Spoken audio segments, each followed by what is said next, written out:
We'll be right back.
Okay, I think we are back.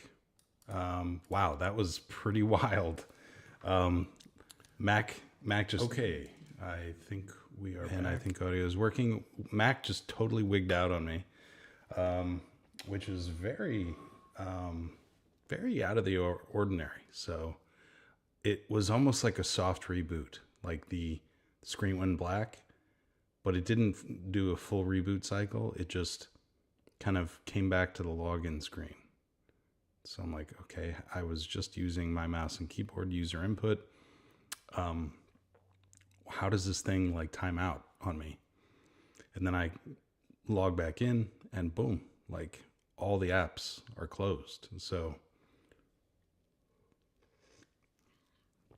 very strange, very strange. Anyways, worse things have happened, you know? Worse things have happened. So where were we? Reliable.net. This is, so recapping last episode, right? Last weekend, I did an absolute marathon live stream. I did 3 hours, maybe 3 hours and 10 minutes. And basically I'm taking this Reliable.net app, which is Microsoft official code base that's like, hey, this is how you should do .NET on Azure. And I walked through just before the the break. We walked through kind of the architecture, the application architecture, right? And all this stuff, the web app and the API app are all hosted on Azure App Service, right? So Azure App Service is kind of like a container orchestrator. I think it originally started out as kind of like IIS, as a service. I don't know if it runs IIS anymore, but it's basically kind of like a platform as a service offering that allows you to host certain types of applications that it supports. And they've been adding features to this thing over the years, and I'm probably not up to speed on all the things you can do with it. I thought that you could even roll Docker containers in this thing now. So it's probably, in the AWS world, it's probably a mash between like Elastic Beanstalk and ECS, because Elastic Beanstalk is probably the closest thing anatomically, right? It kind of orchestrates, infrastructure under the hood, lets you have kind of gold paved road kind of capabilities for a short list of application types, Python, Java, etc. But then, the Azure App Service also has like container capabilities now as well. But anyways, this Reliable.net app example deploys to Azure App Service, and it uses this proprietary, AZD CLI. And so there's the AZ CLI, which is the Azure CLI that we know and love, that talks to Azure and, provisions resources and allows you to have an imperative experience, kind of like a stateful sequenced traditional programming experience in Bash land to go provision things out in Azure. But AZD, not to be confused with the AZ CLI, the AZD CLI is the Azure Developer CLI. And we looked at this CLI a little bit last time, but this thing, from what I can tell, and I've never worked with this. I think it's relatively new, but basically this thing is a very opinionated way of deploying stuff to Azure. So it, looks for a YAML manifest, at a certain location in the directory. That YAML manifest points to some source code for your app. We'll call app source code. And it points to some infrastructure as code, which theoretically could be Terraform, Bicep, ARM, whatever. Infrastructure as code somewhere like in a directory. And then it goes and provisions it for you. So that's kind of the gist of it. Now, like I said last time, I wasn't a huge fan of this because it just seems like it's yet another tool. So I was like, no, I'm not going to do that, right? Number one, I don't want to use Azure App Service. I want to use AKS. Okay. And so instead of this AZD thing, are we still getting the whiteboard? Yeah. Yeah, good. Okay. Instead of this AZD thing, I don't want to do anything abstracted, right? So I'm just going to have Docker to build an image. That's going to build an image to my ACR. And I'm going to have Terraform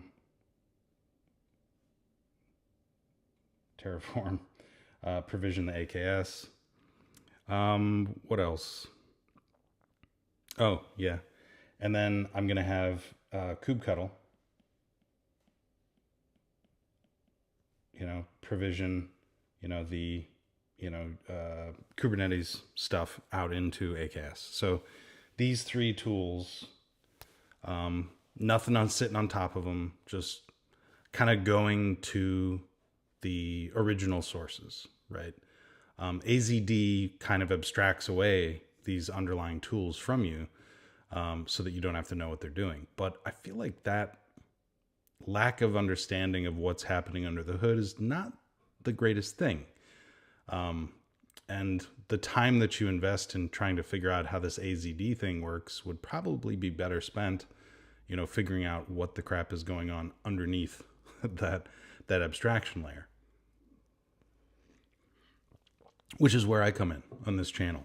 I spend a lot of time talking about, this little box right here. And, this last episode, we looked at Docker and we looked at Kubernetes a little bit, using Docker and kubectl.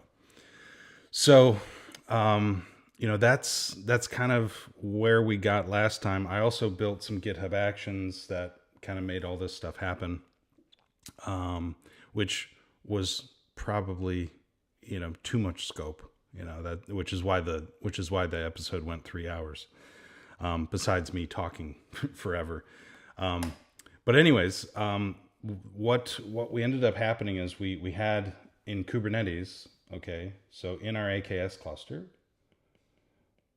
I had a YAML Kubernetes manifest, okay, and I had an ACR, and I used Docker to push my image. So I have my little app. Actually, I have both my app images, my web app, and my API app images out of my ACR. And my YAML, I have a YAML manifest that's like, okay, let's do the web app. And then I have a YAML manifest for the API. And then I just use kubectl. And you guys probably can't see that. Kubectl. And I send these into Kubernetes, into the AKS cluster. And that creates a service with some pods in it for each of these guys. and a deployment wrapping around it as well, right?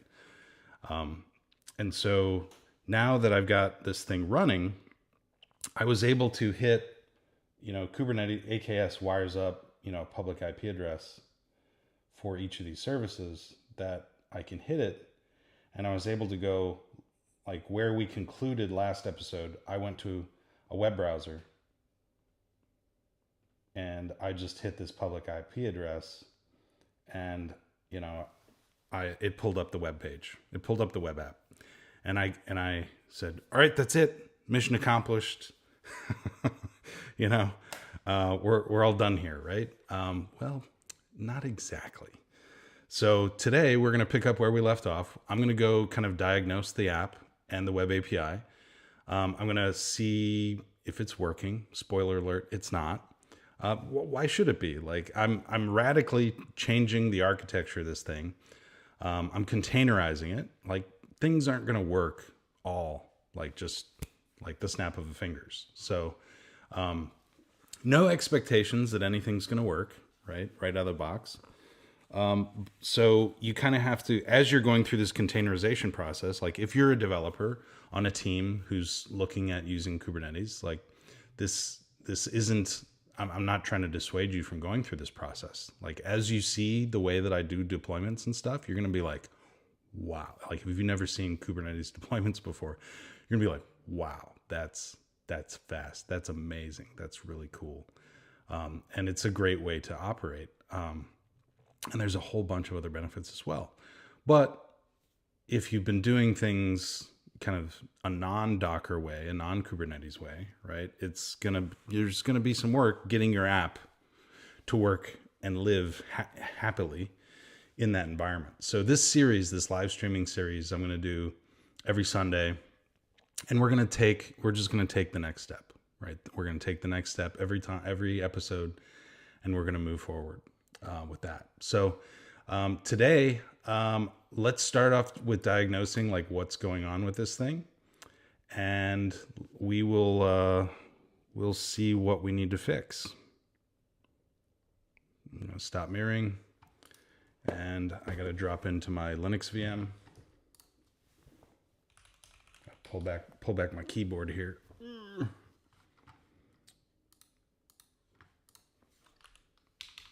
Don't look at my password. Okay, so I destroyed my Kubernetes cluster because I don't have unlimited funds. Should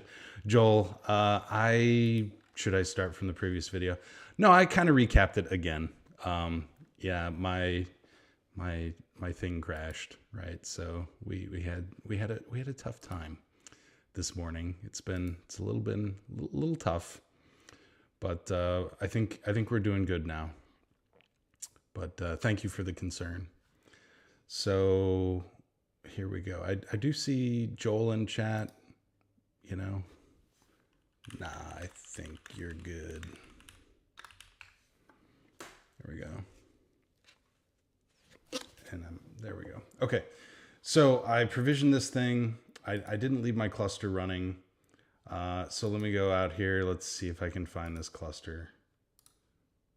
And there it is. So I got ls live stream infrastructure dev. And here's my little cluster. And you can see I got my Azure App Service, and I got 2 managed identities, and I got a VNet. And then what I'm using for my ACR is over in a different resource group. Different resource group. And it's just got my little ACR in there, and that's it. And it's happy. It's a happy little clam over there. And then this is the resource group that AKS provisions with all the goodies, right? So we've got VM scale sets for my different node pools that I've configured and all that good stuff. Now this is all managed by AKS, so I shouldn't touch it. It's good to know that it's there, but you're not going to be messing around with that. So now if I go look at my AKS cluster here and I go to my services and ingresses, I got some things out there, but I don't have actually my app. My app is not running out there, so I'm going to have to go do that. So Let me see. Let me see. Do I copy the thing? Does not look like I copied the YAML file over to the directory. So this is my little debug script that helps me run Terraform locally. I do output the kubectl that I use to authenticate with Kubernetes. So I don't want to do this manually. So I'm just going to copy the kubectl to, okay, I suck at relative paths. So I'm in the infra folder. I'm going to go up. I'll be in the Terraform folder. I'm going to go up again, and then I'll be in the infra folder again. I got to rename these folders, and then I got to go down into the Kubernetes folder, and then I should be good there. So let me just run apply, and apply will come back. So last time I ran apply, 12 were added. This time nothing will be added because Terraform state is going to pick up all the things that are already out there, and it's going to be like, yep, nothing to do here. Moving on. And there we go. And so it should copy, and notice it does output the kubectl raw. That's an attribute. That's an output attribute on my Kubernetes resource. So my cluster here, where's my, so I guess I output it in here. So this is my kubectl raw.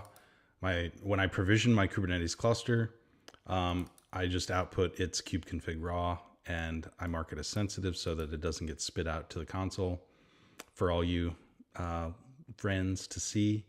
And then I just copy it to my Kubernetes directory. Now I have this over here. So let's see here, ls, yes. Now in this directory, do I not have my debug? Oh, I guess I haven't set up a debug, but I am using kubectl, and I'm using the kubectl attribute because I'm lazy and I don't want to set up kubectl, to like my home directory and stuff like that. But let's just do a mundane thing like get pods. So no resources found. So let's try and apply one of our, do I have this? So let's try and push our web app. Okay, now let's run get pods. Okay, so we have a couple of pods running out there now. Well, the container's creating, so we don't know if they're actually healthy yet. Okay, we got an error on one. I thought okay. So error, and then it went to running. So, oh, now it's fully error. Yeah. So sometimes you got to let these things simmer a little bit to report their error. So let's go out there and let's look. Let's hit refresh on my ingress, and let's hit this guy.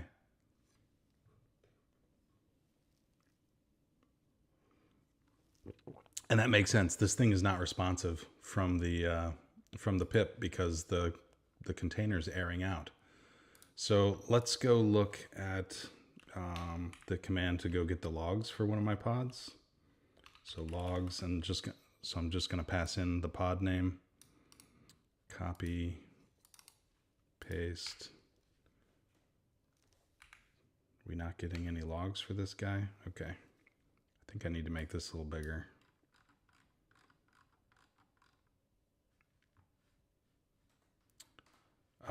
Does not like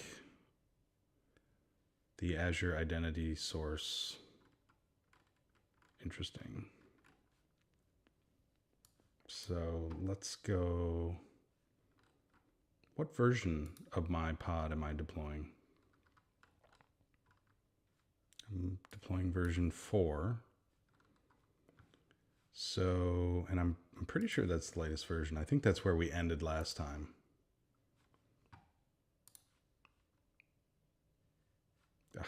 Keep hitting the cluster resource group.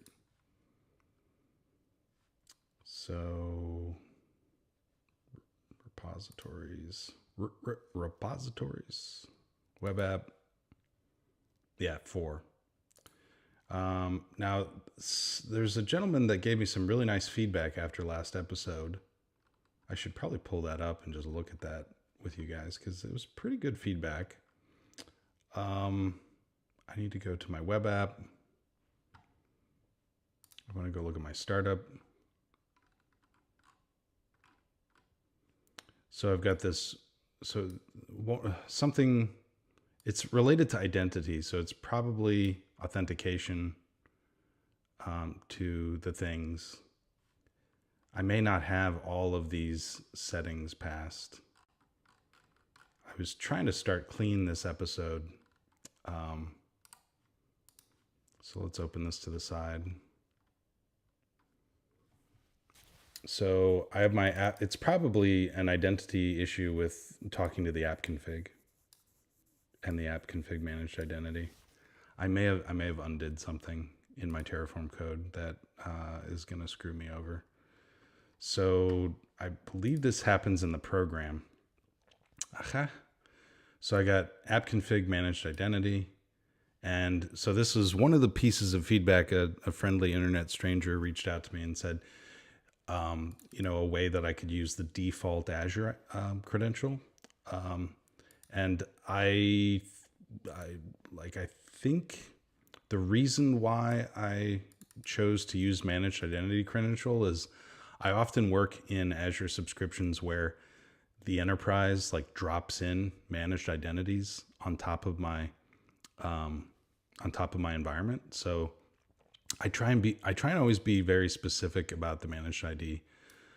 But he pointed out that to run locally, it's a really good idea to, be able to use the default one, because then it's when you're running locally, you want to use your own ID. So I should probably enhance this to do a check and see if this is there. If it's not there, then use the default one, and so on and so forth. So I think what the issue is, so it's obviously with the Azure App Configuration Provider. I must have went and borked my authentication for the App Config service. So as we remember, the Azure App Config service is used by this .NET reliable .NET application to store config, and we need to make sure that we have access to it. So I think one of the problems might be, oh, good Lord. What happened here? I think one of the problems might be we have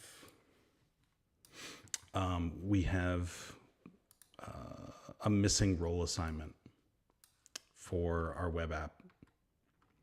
So I'm trying to look and see what it was. So we have ACR pull. Yeah, I think it's the app config data reader we need on the kubelet. So I should probably clean this up a little bit. This Kubernetes.tf is just getting really laborious. So I think I'm just going to bust this out a little bit. I'm going to call this container cluster. And then I'm going to go container cluster identity. And let's just move the cluster ID. So this is the managed identity for the cluster. The managed identity for the cluster is used by AKS to go provision all those things. So it kind of needs certain access levels to make that happen. So I'm going to move that out of that file, just kind of keep them separated. And then I guess I could probably put the kubelet identity in there too. That is part of the cluster's identity. It's just not, it's used by the pods. And I want to see, so what I'm missing is actually, oh geez, did I paste that in there? Oh, I'm doing a bad thing. So that all I'm doing is attaching that, and I'm granting ACR pull to that. So that's a good thing. So pods need to be able to pull images. And let's see what else. Let's see what else am I. Yeah, I must have removed the permission for the Azure App Config. So kubelet app config. The principal ID stays the same. The role is going to change to app configuration data reader. And the scope, of course, this is the scope. The scope is like what resource within Azure should this identity have access, have whatever, access we're telling it should have access here. And so in this case, we want to give it, scope it as narrowly as possible. So we're going to just scope it to the Azure App Config service. I could scope it to the resource group, and then if I had more than one Azure App Service in the resource group, this thing would have access to all of those things, but that's not really what I want to do. Now, the cool thing about Terraform is it does not care where you define resources within your code, right? So I just refactored this, kind of move things around. I'm showing a little bit of relationship and parent-childism, if that's even a word, between the cluster itself and the identity, which are sub-resources that support the cluster. I could probably even like break out things like node pool. I could throw that into its own file, but some of these like large services like have huge object graphs of resources that it really takes some thought in terms of how you should organize them. All right, so I'm going to run apply. I'm going to run plan. And just see what Terraform wants to do. I'm expecting Terraform to just want to add that role assignment, and then we should be good to go.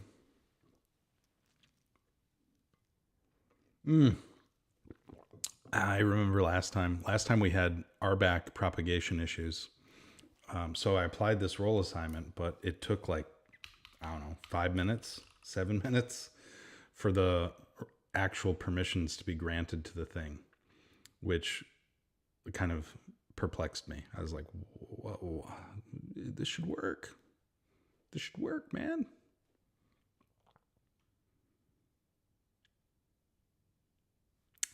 And yes, the plan is still the same. We're just going to add that role assignment. Zippity doo dah, let's go. Okay. Now, I guess last time I never even provisioned the web API, right? So while that's doing that, and while the RBAC is propagating, I actually didn't even do the Docker. I didn't build a Docker image for the thing. So I probably should do that. So here's my GitHub action that builds the Docker image for my web app, and I configure it up here to tell it, what the source code should be, what the Docker image repository should look like, and then I pull source code, the ACR information from here, because I actually last episode I provisioned the ACR using Terraform. And so in this case, I'm using Terraform outputs to grab the ACR from the Terraform output and pipe it into the next stage, as it were, in the pipeline, which publishes the image. So I pretty much need to do this for my web API. So I'm just going to copy pasta, and I'm going to change this to the web API. And then I need to reconfigure this thing. So let's just make sure that we are in the right thing.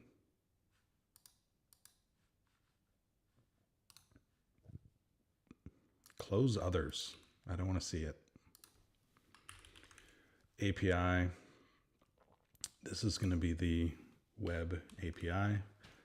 The folder directory is still going to be source.net.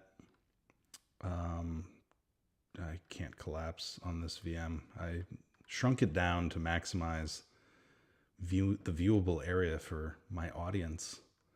And I can no longer collapse things down. It helps me process, like there used to be little carrots over there that help me process like complex things, because I have limited mental capacity. So I like to cut down like what I'm looking at. So where the endpoint doesn't change, the Docker image stays the same.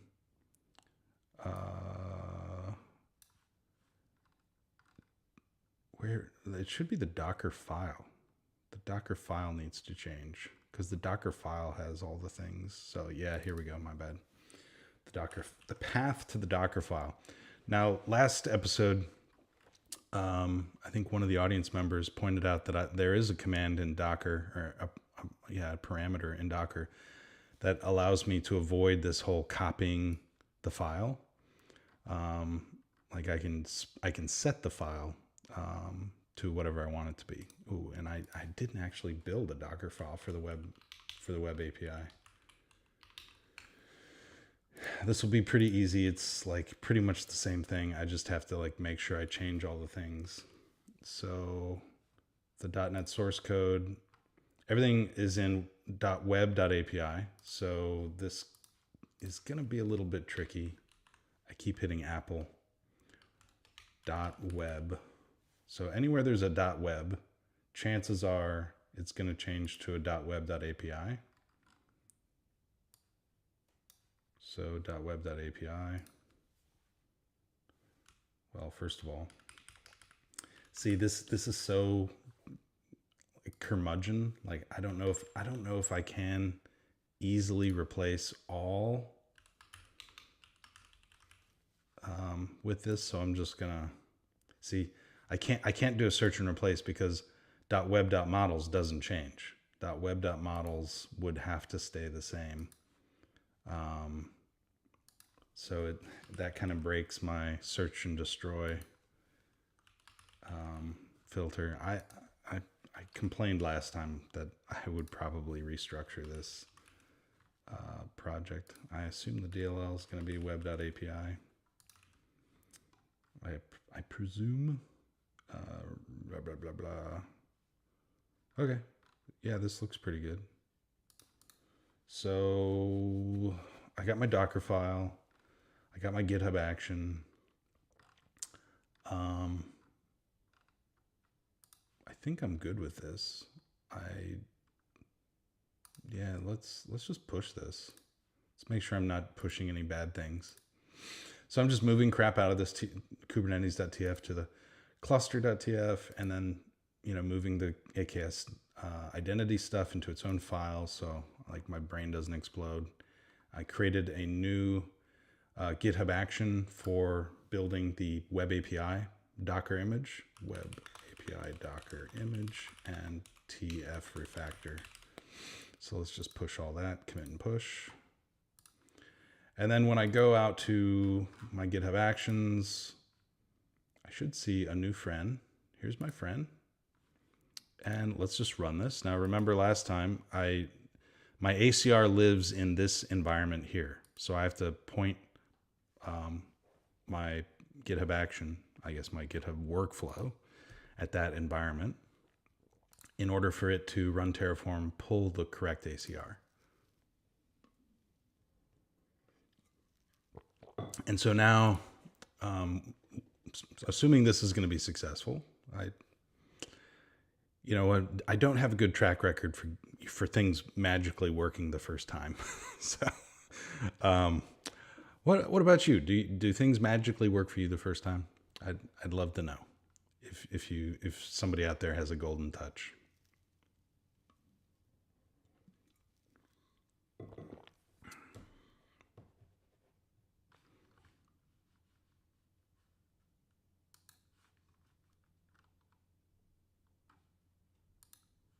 So we're watching paint dry a little bit here. Oh, one thing I did want to fix was that global, where was that global JSON file? So it shouldn't be 6.0.100, it should be 6.0.416. That's the one that we want.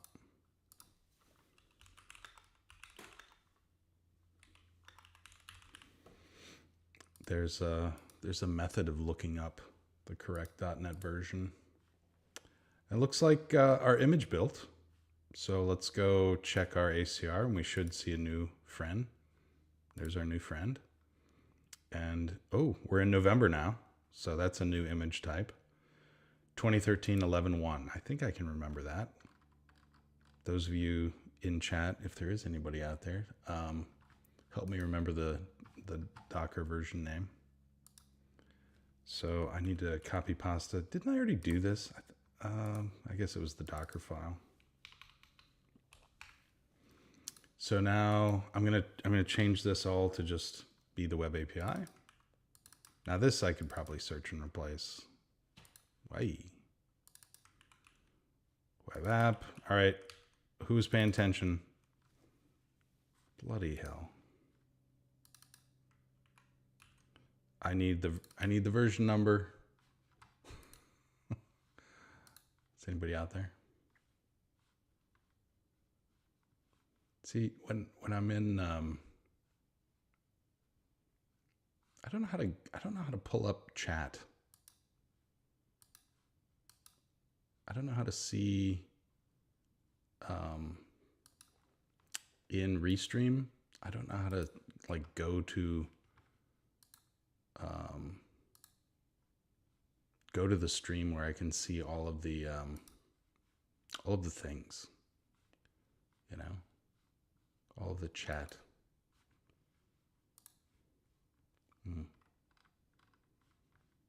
I guess I'll just hang out in YouTube chat. All right, Joel's still there, I think. I don't know if anybody's on LinkedIn, right? Joel's still there. Echo. Nah, Joel left. Joel's gone. It's just me, everybody. That's fine. I guess I'll have to remember this thing. I think it was 11.1. So I got the API config.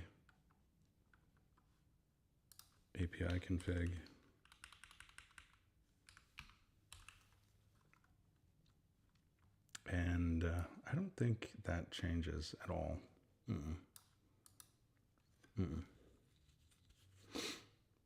Nope. That should be fine.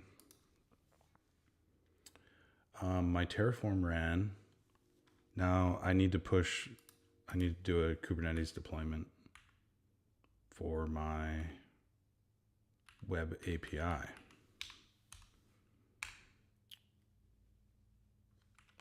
And I probably need to do the same thing for my web app. Actually, I don't think so. It should just be like RBAC propagation, right? So where's the thing? Where's my IP address?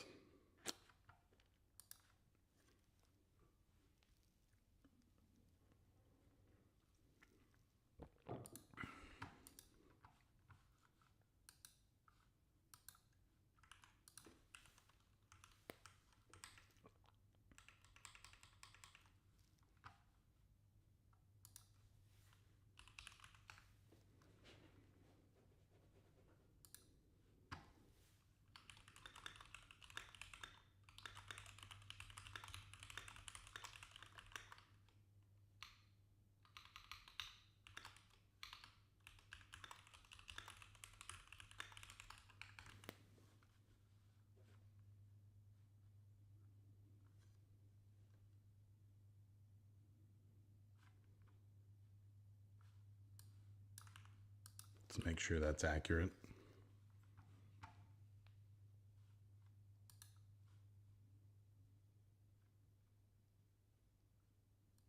Okay, I think we're good.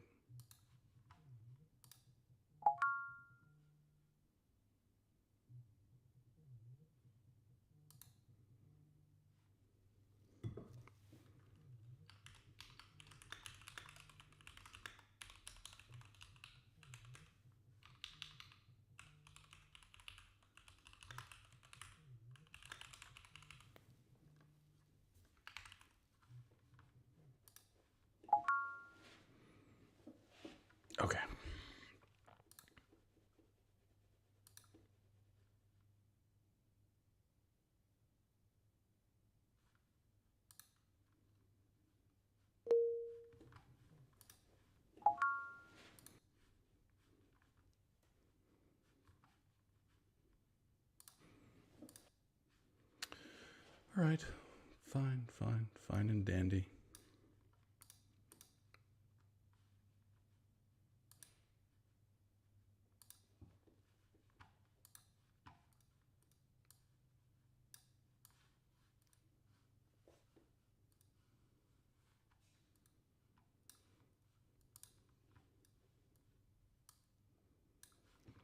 Okay, let's back to this. So we got our service ingress here. So let's see if propagation took place. Let's back to this. So we got our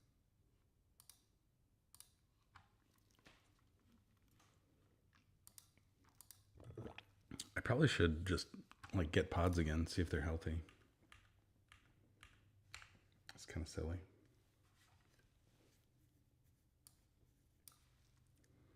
So we're still having issues here. Let's fix the web app first. I did the plumbing for the API, but I need to fix the web app one like here.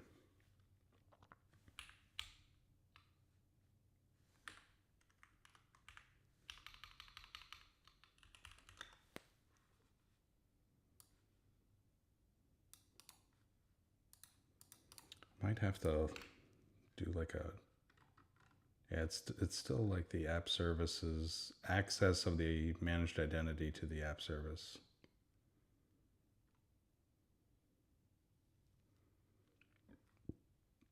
Oh, you know what? I probably have old values for my managed ID. That's probably what the problem is. So let's go grab this bugger. I should have noticed that. So I destroyed my environment and then I recreated it. And the managed ID changed as it does. I mean, this happens. So let's push that again. I'm in the API. That's just silly. I guess I do need to update that one as well.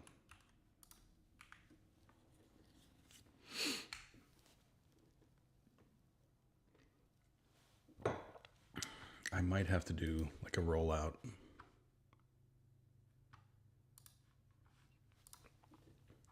Let's see if the apply fixes it.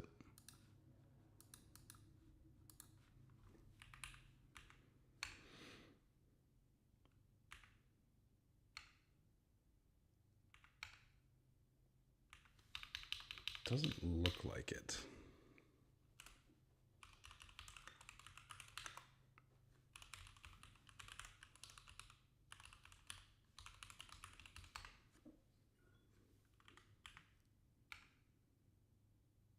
Terminating, running.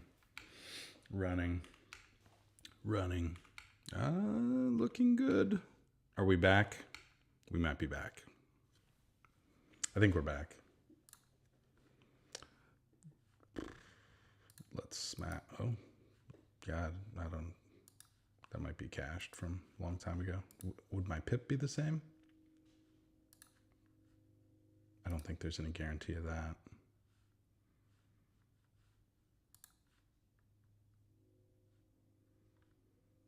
My web. There we go. Okay. So the web app is back. The API, as would be expected, is not. But I had the same issue, with the managed ID for the web API. So I'm glad I fixed that. Probably need to go look at the client ID for the actual service principal, because that's not going to be the same thing. Not at all. Let me just grab the API pip, because I'm going to have to put that into, this is where the what? Okay. For real. Copy.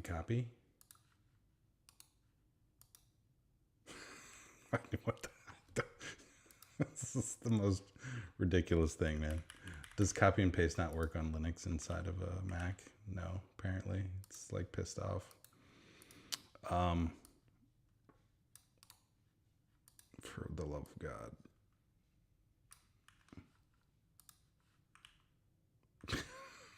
What? Linux on Mac fail, like for real. Okay. So we've got that going. Let's go check the logs of our API, because those are still failing. Well, let's check our container config here. So it is the right API. It is the right container image. Of course, my API probably has different config settings than I need, right? So if I do logs, it'll probably tell me what it's pissed off about.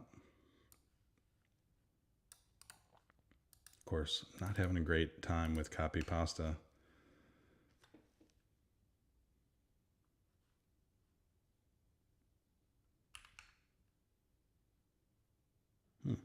Create container config error.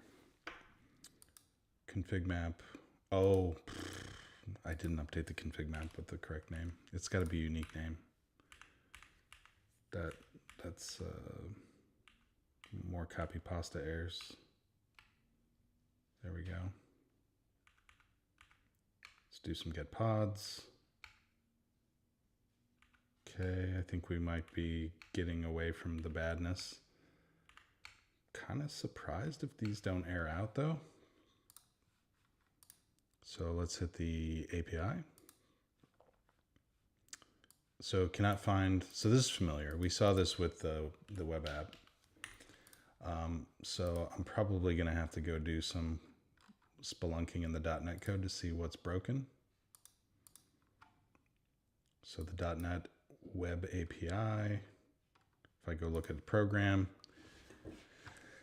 let's make sure we have all of the settings that we need in the config map. Okay. So we need the API app config URI.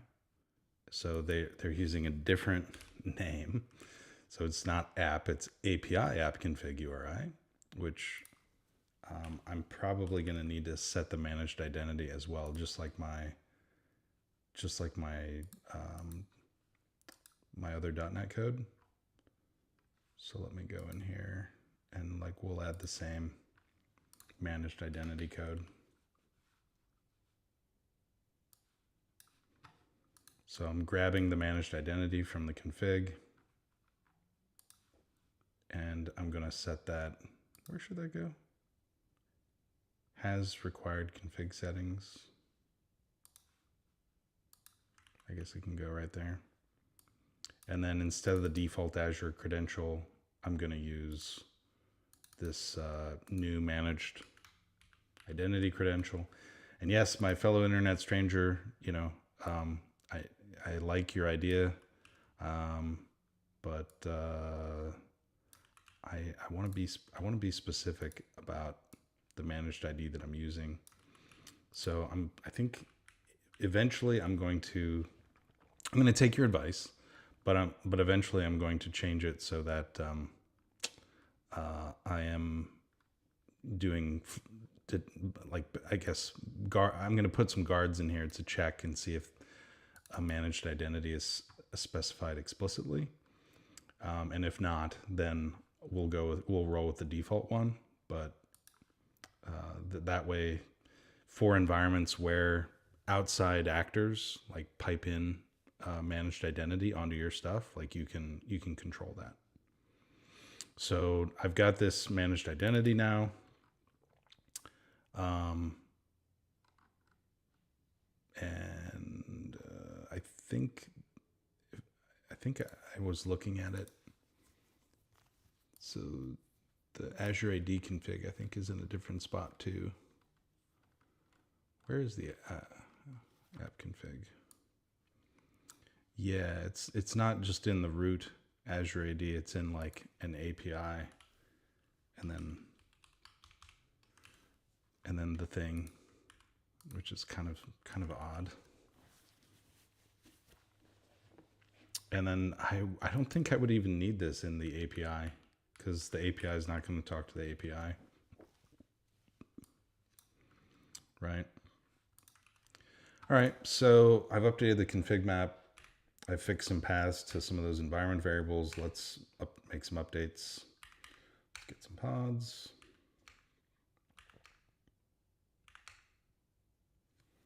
Okay. That's not going to be good enough. I made C# code changes. I'm going to have to push a new image. And while I'm doing that, I can close this down. I want to enable Swagger, like always. So usually there's like a flag in here that turns off Swagger for only for development, but I want to leave it on. Is it only Swagger? Yeah. So I'm just going to move this out of here because I want to leave it on for my purposes. So we'll just kind of comment this stuff out. I know one of my pet peeves is to like leave commented stuff out, but like in the code it should just be deleted. But I don't know. I might move it back in there.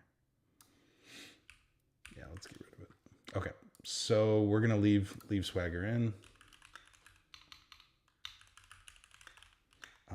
Set managed ID, and we should be good to go. Just to make sure I'm not putting any bad things.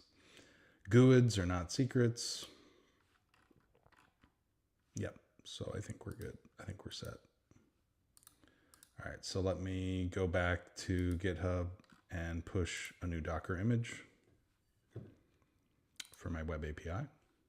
Run. Point it at the ACR environment. So this version of the image is going to it's going to pull the managed ID from my config map to tell Azure App Service when it connects to it, like who it is, and Azure App Service is going to be like, "Yep, you're cool." And then I also enabled Swagger and Swagger UI, so that I can test the APIs using Swagger, because that's fun.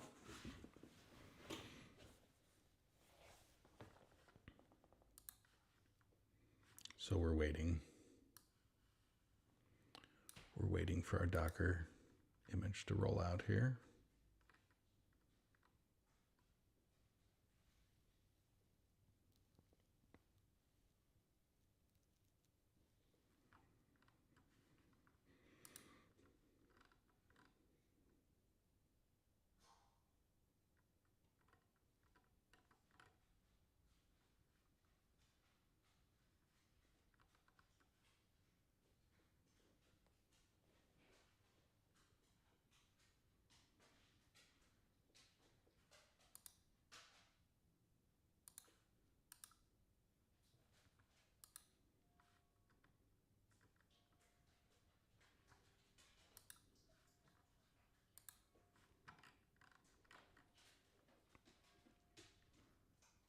Okay, should be done here soon.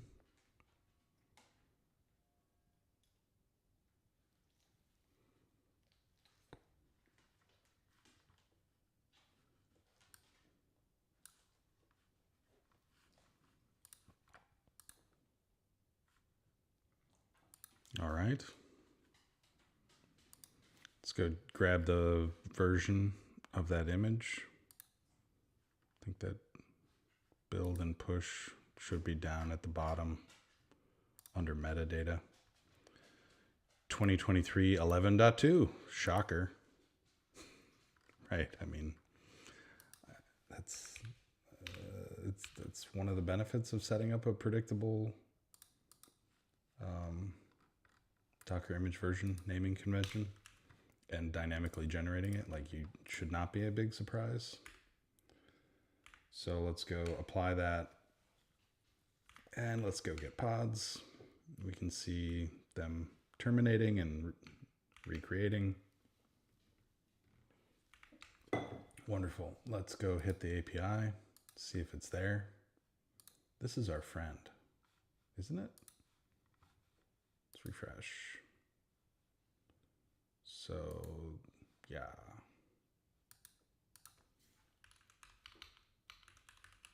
Let's try and hit Swagger.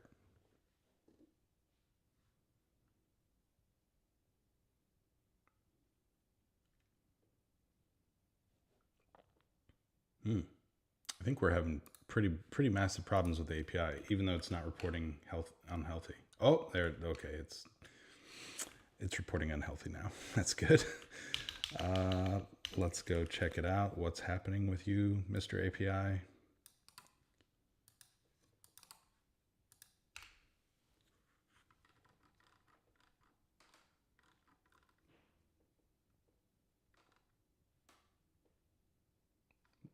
Multiple user assigned identity. Please specify the client resource identity. I thought I did that.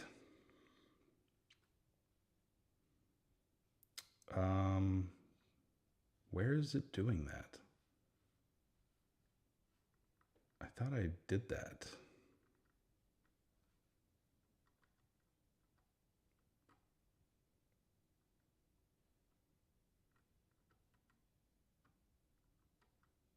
Is this the Azure App Service?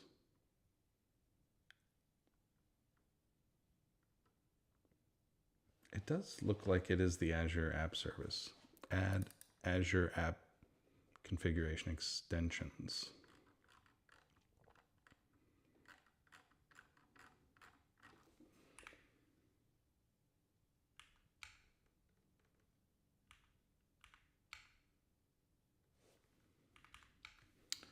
I thought I fixed that. Why? Why are you not fixed? So I'm grabbing the managed ID. Oh, frack. It's looking in the wrong spot, right? It's looking for the, see the prefix of app versus API. Yep. That'll do. That'll do it. So I got to push a new image now.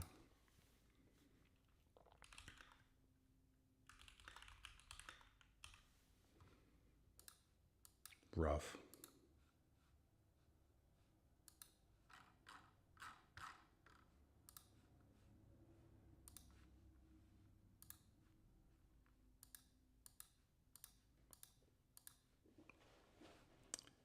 So whenever that's done, I'm going to need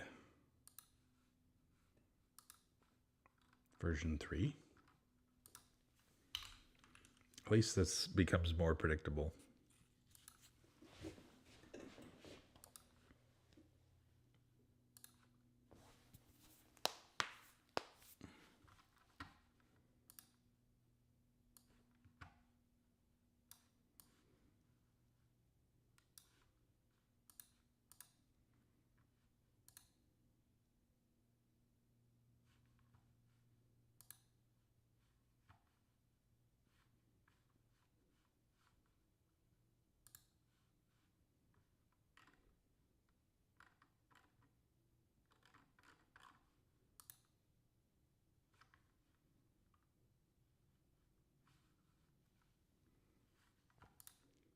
Scum 8.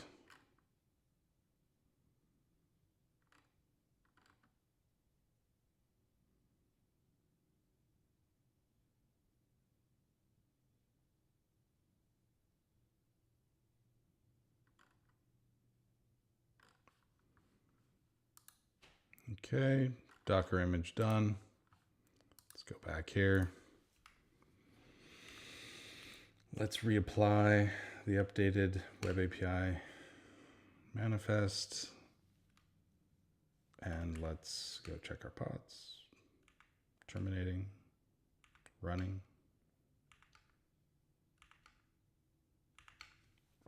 So far, so good.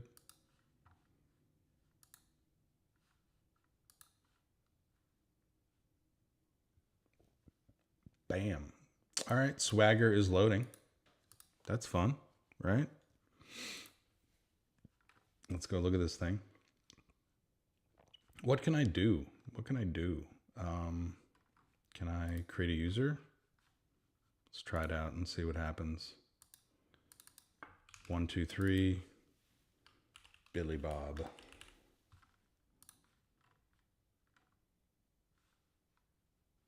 Wow, wait.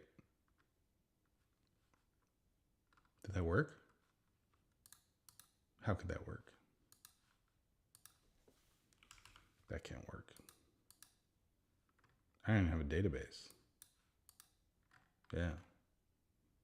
Shouldn't work. Let's do, so like it showed a 202 as accepted, but like when you went to get the same user, it didn't work. Get upcoming concerts, right? Let's try this out. Nothing. See, I don't even know why it would show 200 though. That seems rather strange. I don't even have a database for this thing.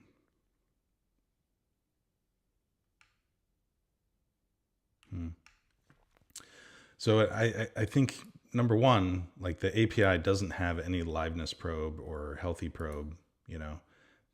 So I'll need to implement those eventually. The database is a problem. Like we need access to all the things. Now, what I should, you know, kind of search for is like anytime that we're accessing configuration, you know, within this code base, that should be kind of a telltale sign that I need some things. So,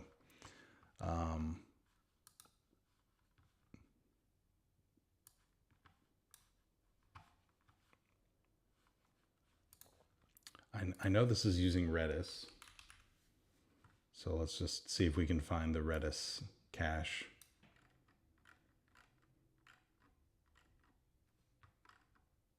Configuration setting.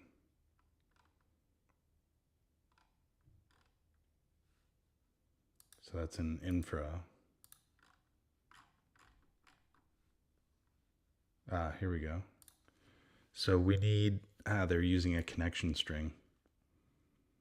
So we need to have a Redis cache deployed. Okay, we can go add that. And so that's something that should go into our config here. So this is, we need this thing. This thing needs a value.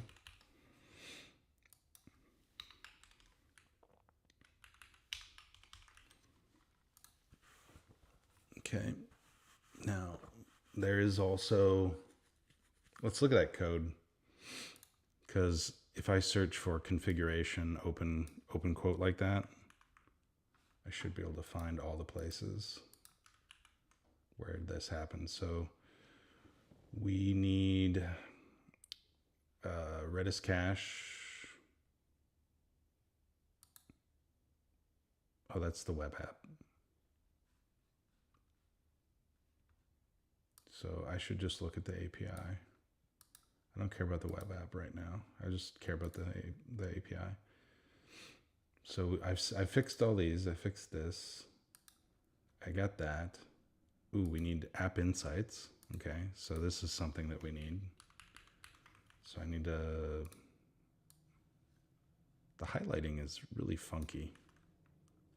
So I need that.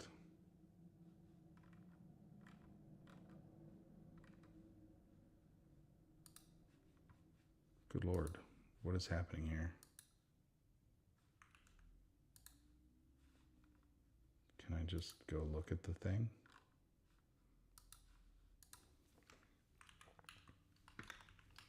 So I need a foo there.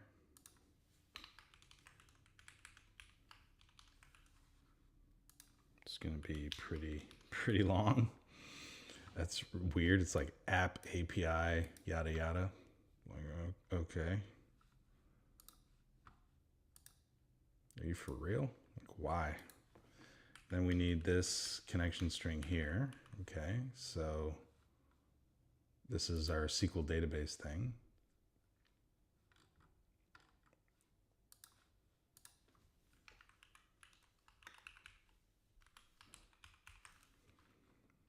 So theoretically, if I get these set, then we should be in better progress.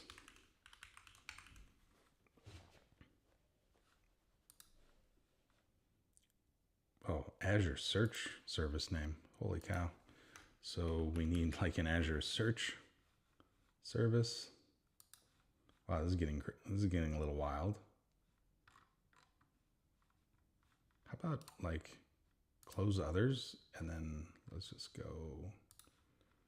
There's too many things open. So I'm kind of spelunking all of the app settings that I need for all of the Azure services. Then I'm just going to kind of systematically add them using Terraform and get the configuration values and see if I can get this thing running. So SQL database, got that. Redis Cache, got that. Storage account, there's a storage account we need. Okay.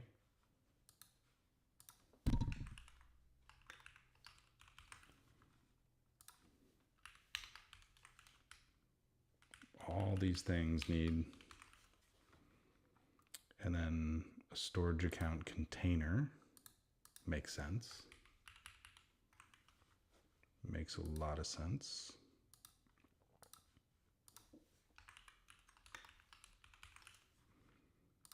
Now I'm kind of starting at the back, right? I'm starting with the API because the web app will never work until the API works, right? So there's kind of no point in me spending time trying to fix the web app, the presentation layer, the front end, the GUI, whatever you want to call it, until the back end works. So luckily with the Swagger UI, I have a way of testing the back end.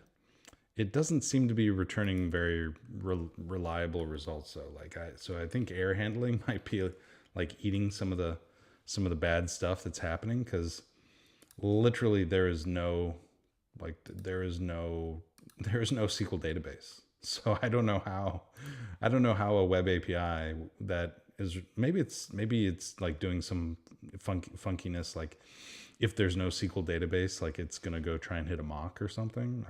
That could be. I think I saw some like mocks in here. Mock service.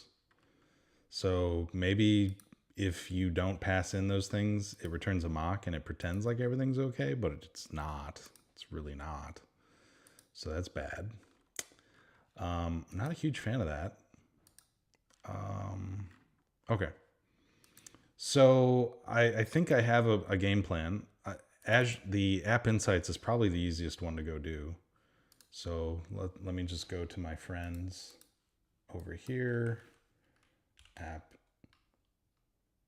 Insights. Yeah, there we go. And we'll drop that guy in there. Now this sample kind of sucks because the first one's not going to work. That's going to hit classic mode. You actually need a log analytics workspace. So I'm going to copy this example and we're going to kind of, set this up. Where's my Terraform? Okay, infra. So I'm going to add monitor. This is going to be my Azure Monitor stuff.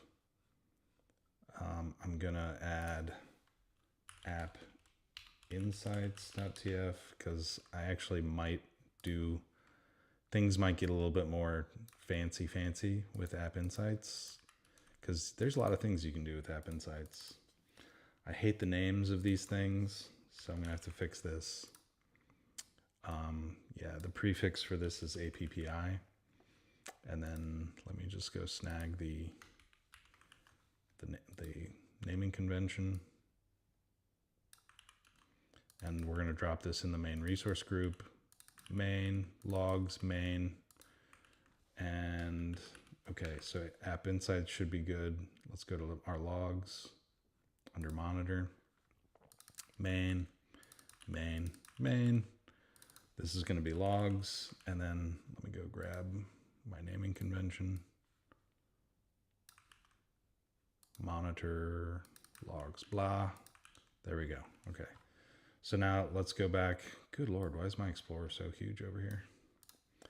Let me go back to infra, run Terraform plan, make sure everything's happy before we move on.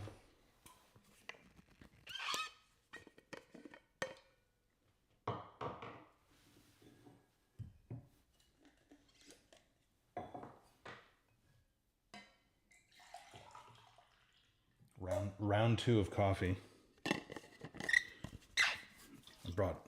Bringing in the reserves. Had a little bit of a rough morning with my Mac just like blowing up in my face. What is this? Why are you mad? Where is this? App Insights line 5. Why are you mad? Line 5. Gosh, I need to turn back on line numbers. Somehow like I borked the resource group name. Yeah, that would be bad.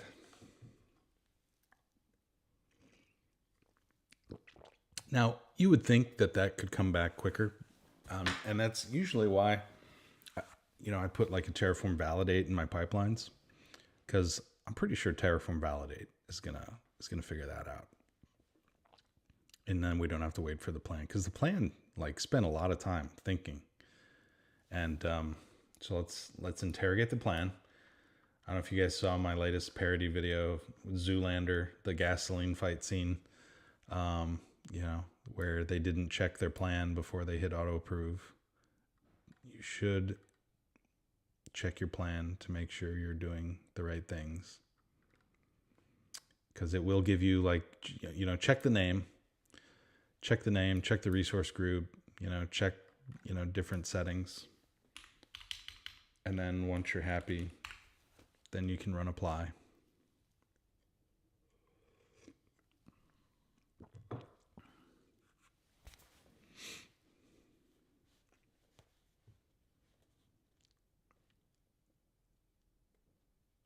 So full disclosure, we are containerizing this app.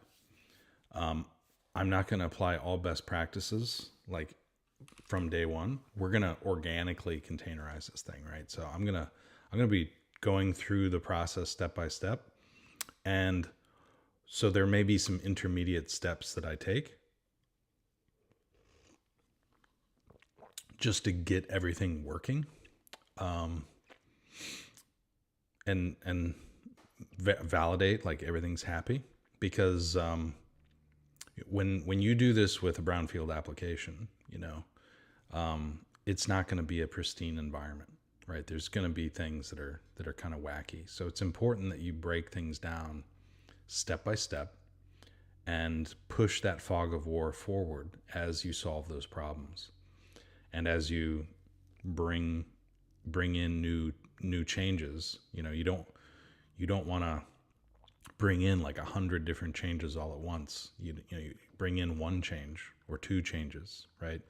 In this case, I just added 2 resources, my App Insights and my Log Analytics. But like, I'm not, in reality, the application doesn't know about the Log Analytics workspace. It just knows about the App Insights, because it needs that connection string. So I guess my point is, what I'm about to go do is not how I would actually deploy this in production, right? And the way I'm using kubectl from the command line here anyway is not how I would do it in production either. But I'm about to drop a connection string for my App Insights guy here into my YAML, into my config map.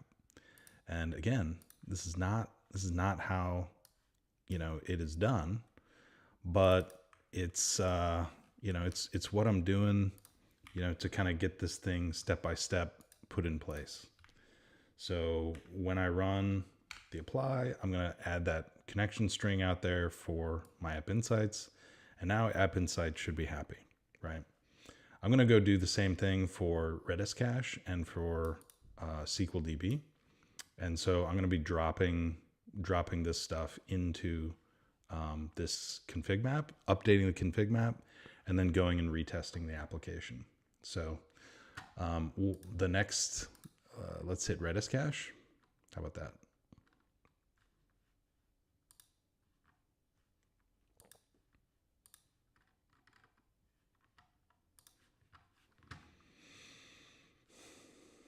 So we need redis.tf.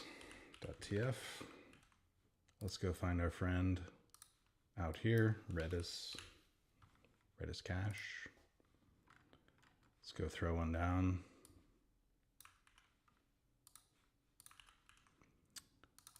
So we're only going to have one of these. It's going to be in the main resource group as well. The prefix, I think, is just Redis.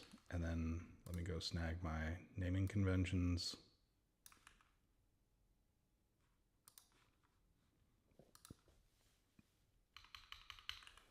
Okay. Capacity, you know, I think that's probably fine. And then minimum TLS.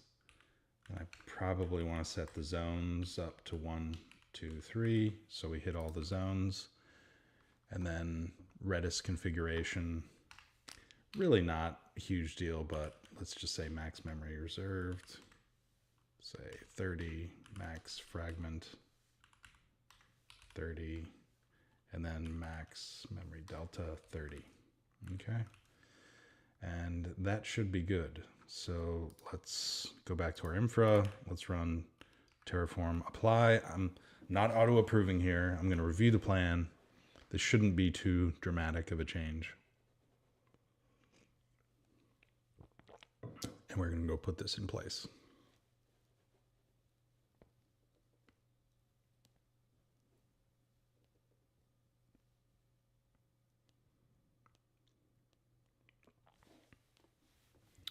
All right, so let's go look. Yep, zones, West US 3. The name looks pretty good. All right, let's add that Redis cache. So now, because Redis and SQL Server are pretty, oh crap, what happened? Oh yeah, so I need to be on premium to get zones. Ooh, that's a bummer. Premium, and then I think this needs to be P.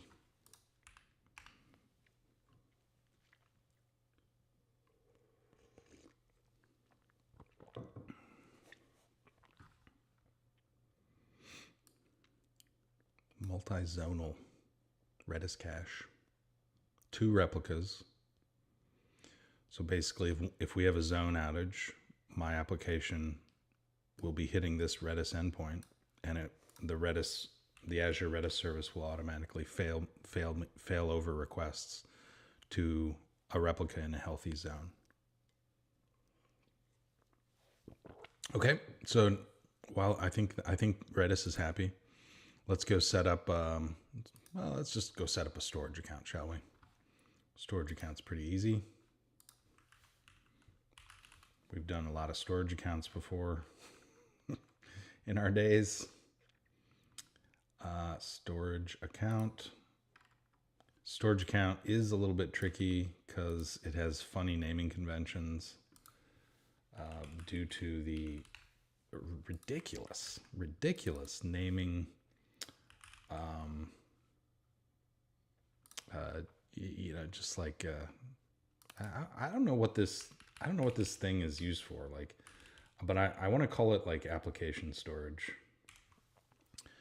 because I don't actually know.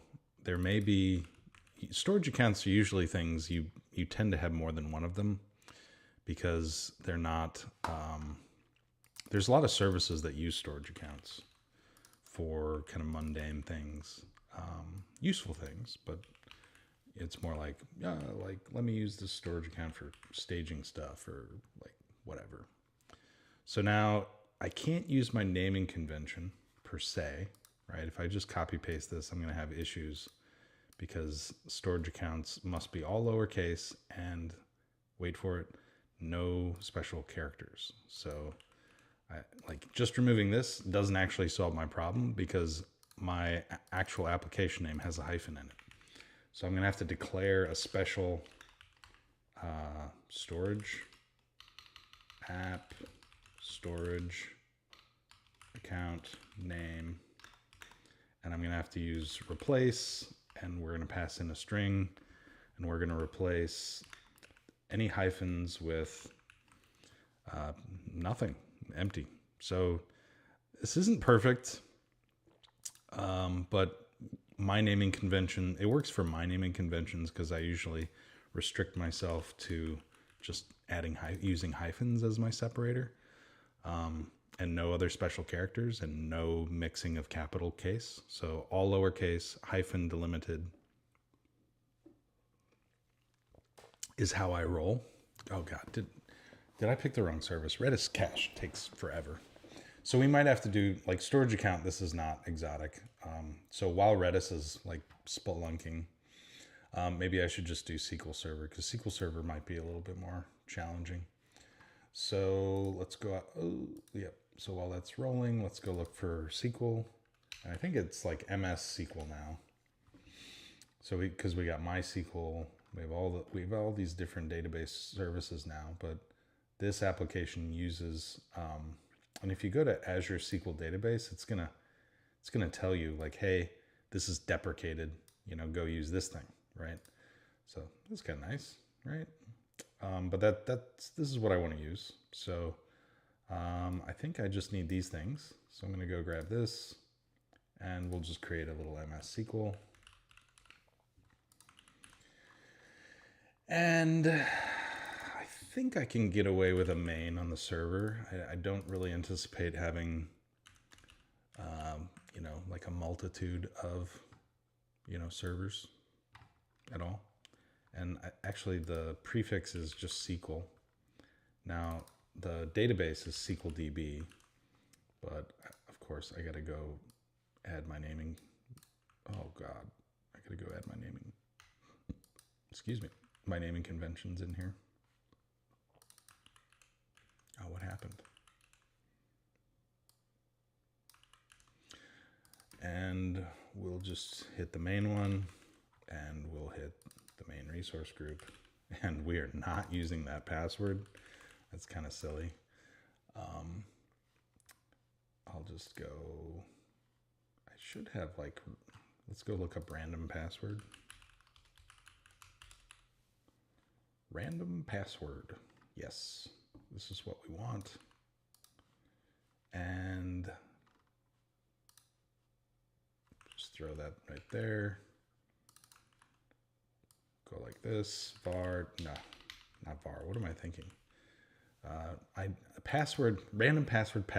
This is a perfect example of a terrible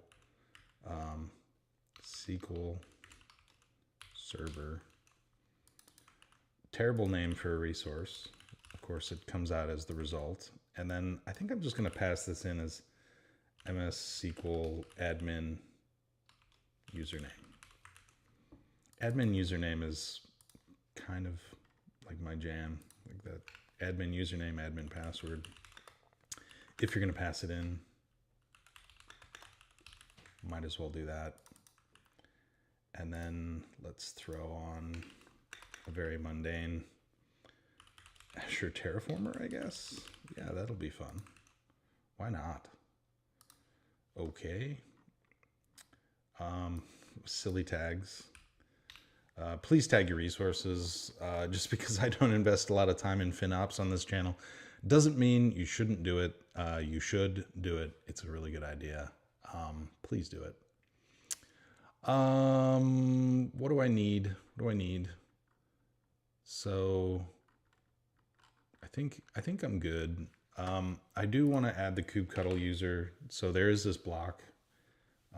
If you go look to enable Azure AD users, I think it's like Azure AD. Where is it? Oh, it's probably on the SQL server itself. It wouldn't be on the database. MS SQL server. Now that I know the prefix of the thing.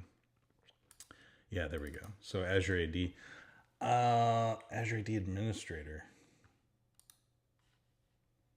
Okay, so, and then we're gonna set this to the login username, and this is gonna be from our managed ID, Azure M user assigned role, kubelet. And what is it? I think it's just the name. And then we do the tenant ID from the user assigned. And somehow that magically outputs it. Now, looking at this, it's like, why do I need all three of these things? Shouldn't there be an easier way to do this? I agree. I feel you.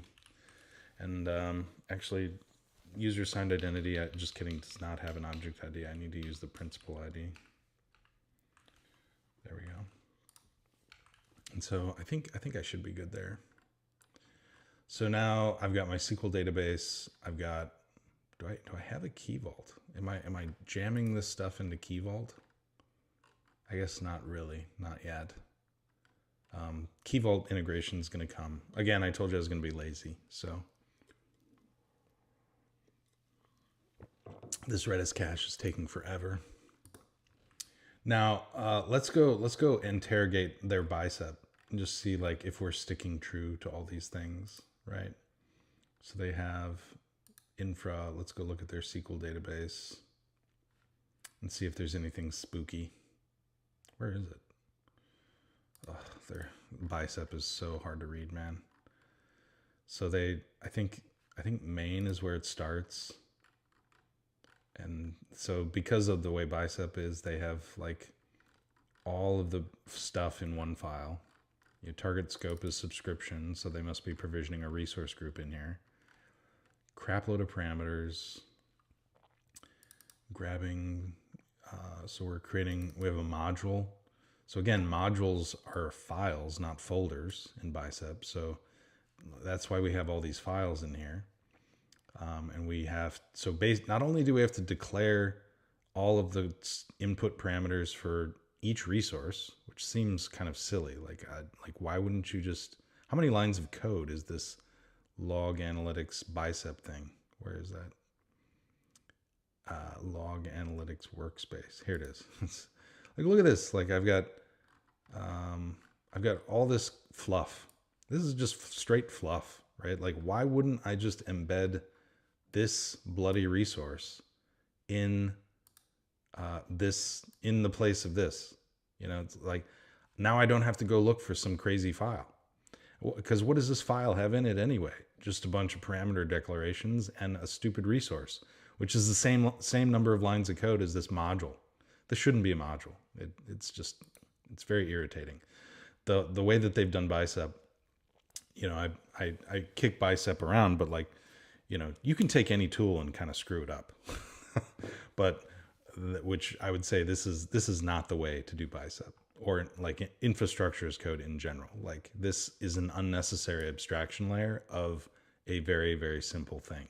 So like, now I have to exercise brain cells to go like, oh, well, where is this file? Oh, it's in here. Where the heck is that? Oh, and then like, well, what are all the parameters that it's taking, right? And totally unnecessary, right? And what is it doing? Just piping in tags, location, and a name. That's it. Like, why put people through that? Like, it's foolishness. Anyways, so moving on, we got a resource group. We got DevOps identity set up. That's interesting. And then it bounces off into this resources.bicep. So resources.bicep. And it looks like resources.bicep is really kind of like for an active regional deployment. That's what it looks like. So they create a primary resource group and a secondary resource group, I would presume. And they probably copy pasta this. Yeah, here we go. There we go. Resources.bicep. There you go. So yeah, we'll probably do this eventually with this code, like in Terraform, and I'll show you the way for Terraform, and really for Bicep, like, because I don't think this is the optimal, you know, use of Bicep. But anyway, so I got to go inside resources to look for more things. Now inside here, I should find some SQL DB stuff, right? So I got SQL setup.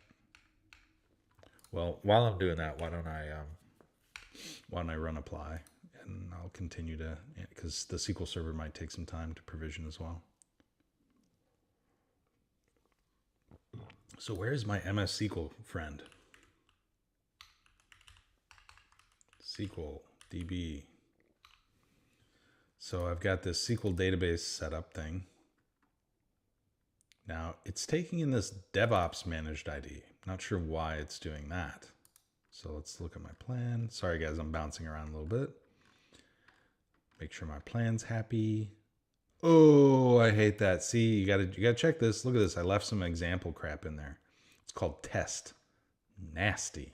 Don't do that. Give your name, give your resources good variable names. I guess they're not. It's not the object name. The object name. So I need to go fix that. Let's go find my nasty. Where is it? Where is my test? Oh, I don't know. What should I call this? The application database?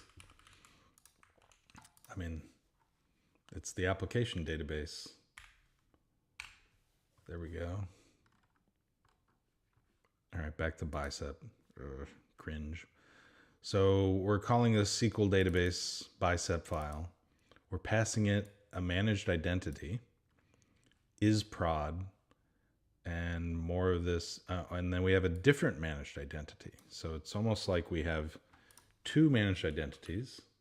Not sure why we need two yet. I guess we're going to find out. We have a password, which looks like they're using the same technique as me of generating a password, and they're using a much not as cool like SQL admin name. So I need to go look at this file. It's Azure SQL database.bicep. Okay, so I got a bunch of parameters. I have this allow admin script. Now this is using a Microsoft.resources deployment script, and it's using a PowerShell thing. Oh, and it's using the DevOps managed ID. Hence, and where's it getting the script from? Oh, it's loading it from this deployment scripts thing. Enable SQL admin for server. Okay, that's kind of scary. What else is happening in here? So this is my SQL server. So this does not support database size. Oh, frack. What did I do? Did I do a bad thing? Did I do a bad thing?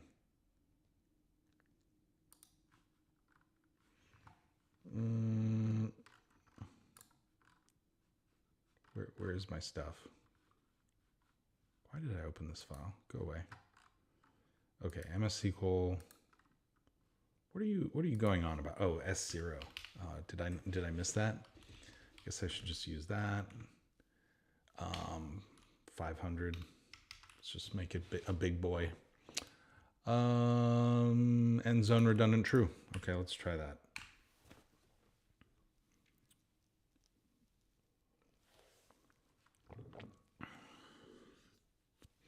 See, this is the apply time. This is an example of the apply time failure. Terraform has no flipping clue.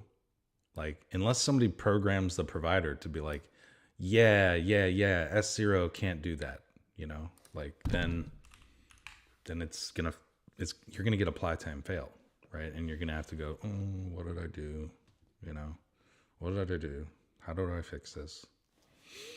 Not fun. Somebody should look into fixing that. Where did my Bicep go? Good Lord. And I need to close out some of these things. I don't need all these files open. Azure SQL Database Bicep. Okay, geez. So this is my server. So they're also setting an administrator with the managed identity. Now this is, in my Terraform code, this is my kubectl managed ID. And then they set in the username and password and all that jazz. And then they're setting up a database catalog name. And so this is their database, so that I have a database resource. And they're setting up SKU, tier, capacity, blah, blah, blah. And then they have some firewall rule. Okay, maybe I need to do a firewall rule. And then, crud, there's another deployment script, which is also using this DevOps managed identity. So that DevOps managed identity, I think, is probably what's running the script. So maybe this identity needs to have permissions to do this script thing. So I may have to look into what RBAC this managed identity has access to before I could do the thing. So now I've got this other script here that it's executing. So where are these scripts? They're in deployment scripts. Oh, great. They're in the Bicep folder. It's nice. So create SQL account for managed identity. So whatever this is, this needs to run on my server. Wonderful. What is it doing? Importing some stuff, running some SQL commands. Okay. I honestly have no idea like what this is doing. Why? I mean, other than creating a SQL account for the managed identity. So this must, I don't know if this is the best way of doing that, but I'm going to trust, again, like I'm not trying to like boil the ocean. Whoever the original author seems to think this is an important thing. So I am going to try and stand on the shoulders of giants and just use their thing. So I'm going to create a folder here called scripts so that these scripts can be shared between Bicep and Terraform now. Oh, Lord. I need to copy them into the scripts folder. Okay. And there looks like some more scripts here. There's create app registration. Let's just move those into scripts too. Okay, so I think all the scripts are out of Bicep. Like Bicep will probably have to be fixed in order to use the new location. Not my problem. But so I need to use this script. Now, first of all, I have to figure out what the crap. How do I do this deployment scripts? So let's go search the provider for a deployment script thing. Azure RM resource deployment, that sounds like it. And we got one for Azure CLI and one for PowerShell. I think we're probably going to be using the PowerShell one. Oh, this looks perfectly disgusting. But it looks kind of similar. I remember like different values, but you know, different things happening. So I guess I'm going to have to do this. And this is going to make my SQL server stuff all the more nasty. So let's go look at that Bicep again. So this is running on within the context of the server. Oh no, this has to know about the database because this references the catalog name, which I think is the database name. So this create user script runs on the database, and then this script, it appears to only reference the server. So I think a good way to organize this would be I need to split my SQL like Terraform into one file for the server and one for the database so that like I can put scripts in here for the right. Oh, I don't want to copy that, do I? So let's move the database out. Let's drop that guy in there. And yada, yada. Lewis. Hey, Lewis. Sorry I didn't see you in chat.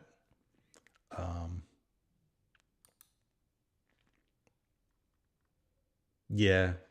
I think I've discovered. So first of all, there was no database, so it would never work. But so I added the database, but like looking at further investigation of the Bicep, which is the original way this thing was provisioned, turns out that there's some more skullduggery happening in order to provision scripts that are going to make the authentication work. So I'm trying to reverse engineer that right now. So we found the Bicep code, and I think we found the resource that I need to use, and then I'm gonna add one for each script. So wow, this is nasty. Oh God, not for the faint of heart, folks. So where was my friend? open to the side. So the first one, this is the allow admin script. For sake of sanity, I'm just going to name this the same thing. Otherwise, I'm going to go insane. Literally. So this is like, I have to leave this. I have to minimize the amount of change I'm putting on this thing, because otherwise I'm going to lose track. So, okay, I think I've hit the top level one. So we're using 7.4. See, again, like, I'm not even going to take a chance on 8.3. Like, nope. If they say 7.4, we're using 7.4. If they say XYZ in retention interval, I'm using XYZ. They got P1D, so I think we're good. On success, arguments, script content. Okay, I don't want to do that. That looks awful. So load text content is a Bicep thing. Luckily, I have a similar Terraform thing, so I'm just going to go File, and then I'm going to go grab it from my folder location. Now I got to go up a folder, and I put it in the scripts folder. So I'm gonna go dot dot dot, and I'm gonna go. So that puts me into Terraform. I'm gonna go up again, and it's gonna put me into scripts. And then I need deployment scripts. And then I need, what is this thing called? Blah, blah, blah, .ps1. Okay, perfect. The identity. Now this is where that DevOps guy comes into play, right? Now the arguments, I don't know what this is, but I suspect this is probably going to go in this command line, because this command line looks like it's where they're passing in attributes. So I'm going to just jam that in there. This looks super nasty though, because I think string interpolation works differently on Bicep. So, and obviously these nasty like Bicep functions don't work on Terraform.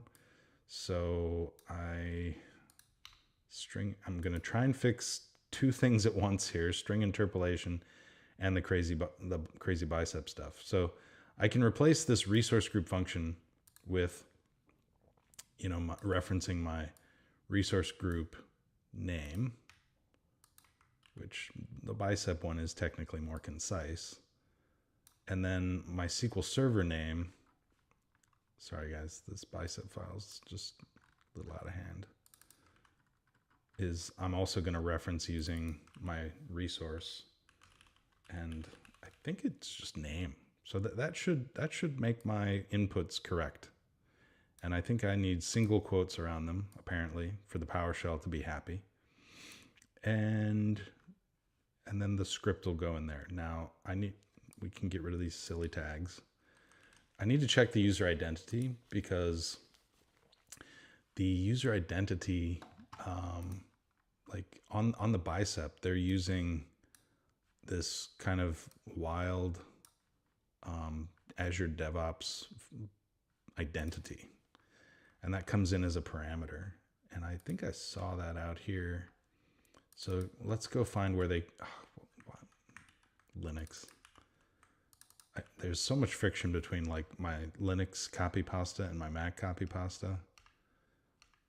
So this is even an input to the resources module. So I'm having to peel the onion a little bit. Oh, we found it. So this is the thing that's setting it up. Where is this happening? DevOps identity setup.bicep. Okay. Pretty self-explanatory, I suppose. So what is this thing doing? So it's creating a role assignment, a contributor role. How, like, oh, it's just doing a contributor role? Okay. So apparently I need a managed identity that's a contributor. Easily solved. So I've got my identity here. I need to create a new one. Let me just copy this, and I'm going to create a new thing called DevOps identity. How about that? And we'll call this DevOps, for lack of a better name. And we'll call this DevOps, and it's going to go in the same resource group. And this is going to be the now DevOps contributor. right? So they want contributor access for this guy, which is very high level of access. Just want to point that out. This is basically making this managed identity God. I am constraining it to this resource group though. So this managed identity is basically God inside the resource group. So that kind of compartmentalizes the blast radius a little bit. I mean, I might be able to, if all this DevOps, if all this managed ID is being used is to, hi, random internet guy, howdy. If all this DevOps ID is being used for is like running scripts on the SQL Server, I could probably scope this down even more beyond the resource group and just put it on the SQL database. So, random internet guy, we are reverse engineering some Bicep that is doing some deployment scripts for our SQL database. So I'm using a Terraform resource I've never used before. It's called Resource Deployment Script Azure PowerShell. And I think this is going to run some PowerShell on my SQL server in Azure. And this PowerShell was written by the original authors of this reliable .NET web app. And I'm kind of rebuilding it using Terraform to show how it's done. And so this thing they set up this identity. So I'm going to use my DevOps managed identity. And I need to figure out how to better follow chat in these live streams. Like Restream, I got nothing. Like I have almost no visibility to what chat is happening. So I don't know what to do. So I think I got this up and running. This script looks good. I got the right managed identity. I should probably move this to the side so I can kind of verify. Oh, but that's not even the right place. This is the one that I need. This is where all those crazy scripts are. So what else do we have going on here? We have script content. I got that set. Yeah. Okay. Ooh, forced update tag. That's on a unique script ID. What's happening there? Oh, my sample that I pulled from Terraform just has a 1 there. And I think what's going to happen is if this thing changes, then it's going to rerun the script. Now, in the Bicep, where do they get this from? It's just a new GUID. So that'll be new every time. So how do I do that? If I want to make sure that this thing runs new every time.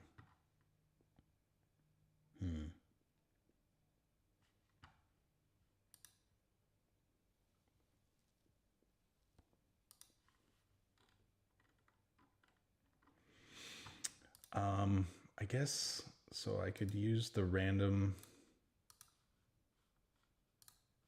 So it's like random. So I want to generate a random GUID, right? So I'll do that. Where should I put this? I'll just put this here. And we'll just call this always random, or just always. Now this is going to generate a new random GUID every time, but I can use this keepers attribute to basically say, okay, you should only keep this. You should only keep the value. You should update this random string, or you should reevaluate this random string when something changes. So how do I force something to change? So I can do that just by kind of tricking it and saying, actually, just call it timestamp method, right? And you will always update this GUID, right? So now I have a method for tricking Terraform to always rerunning this script. I don't know. Honestly, I don't know if that's a good thing, but that's essentially what they did here in the Bicep. So I'm assuming they need that. No, I don't want to install PowerShell. All right, so let's run a validate because I've had a whole bunch of crap in here. I have no idea if it's working. Naturally.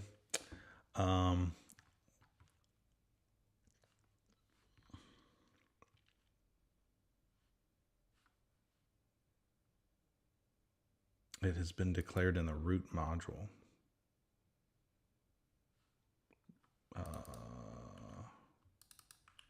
Really? Oh, all way. My bad. What did I do there? The S didn't hit. Okay. Let's see if we can get this going. Script number 1. Let's see if we can get this thing run out there.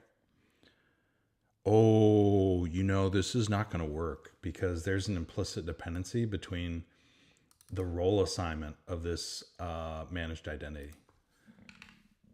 So in order to run the script, I need to have the managed identity, but I also need to have the role assignment for this managed identity to be a contributor. So we have to wait for my buddy to get the access he needs in order to do this script. I'm glad I caught that. So let's get this right. The PowerShell script cannot be run on that by that managed identity until that managed identity has contributor access to the database. Okay. I feel good. I feel good about this. For to add, we got our UID, we got our DevOps managed ID, we got a contributor role assignment for him, and we're provisioning a script that looks really nasty, that does some magic, some black magic, and we're, I guess, updating some Redis settings. That's fine. Let's roll.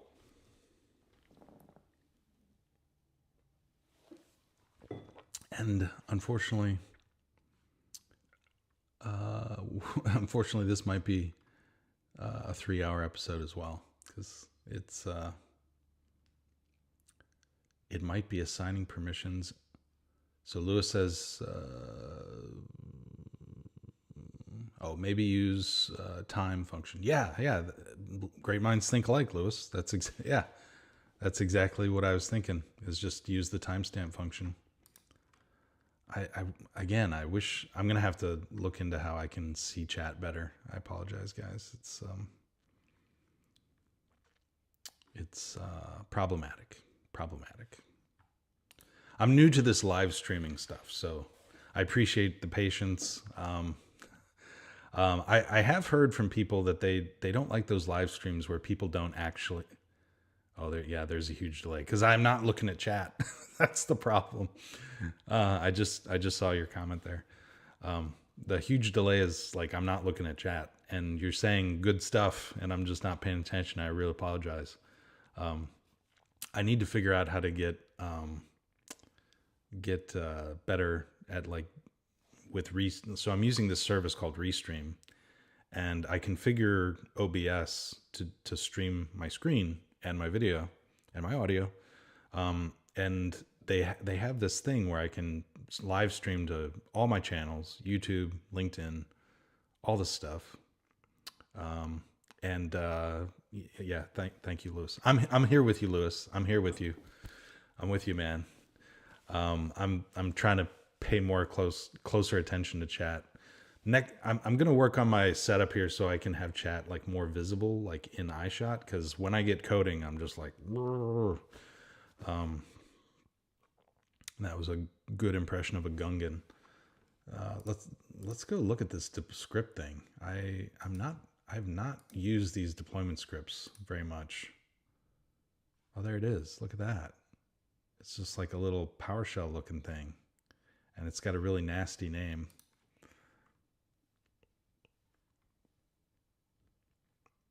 And disabling AD only admin. Okay.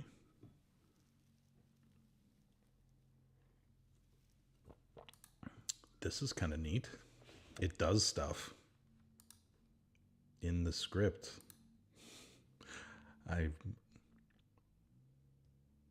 Thanks, Lewis. I appreciate it, man.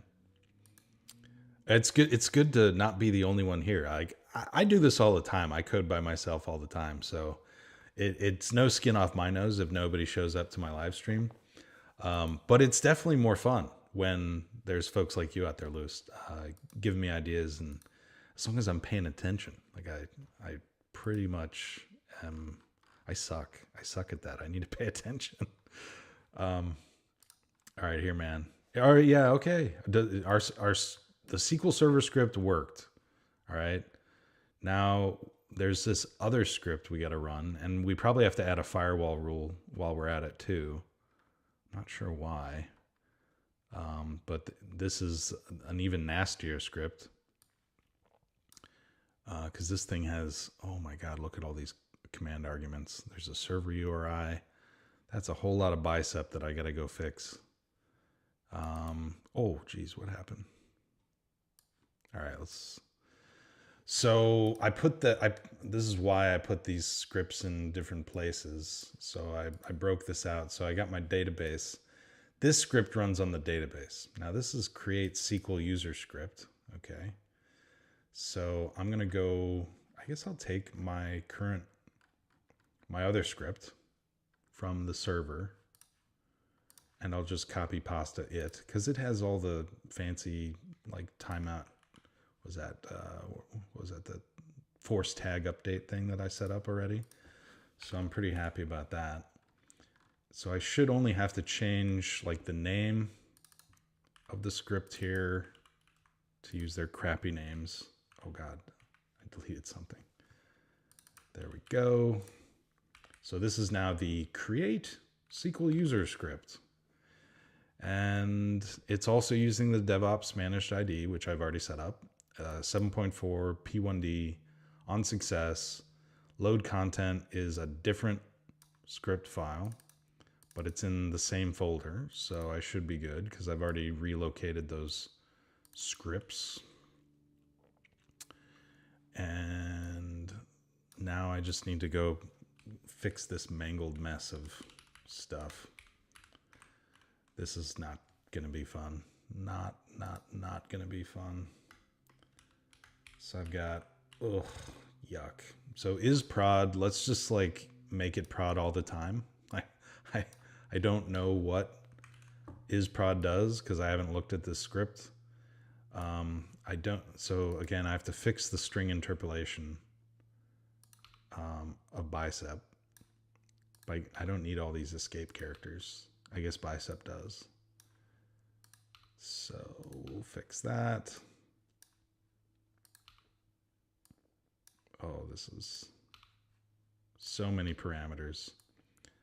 I would almost like this to be broken. Like I'd like to build this string using like an array, you know, of like a map, because this is just ugly. Like who wants to read like a ridiculously long horizontal line of text? You know, I should build this using a map and just convert that map into a string. It would make the command line arguments so much easier to read, in my opinion. Yeah, let's try that. So I'm just gonna break this into a map. Locals, create user, create SQL user parameters, params. And then this is going to be a map. And we're going to have a bunch of funky map settings. So server name, and I'm going to add all the hyphens and stuff like magically. I guess I don't need that, do I? And I'll probably add the single quotes.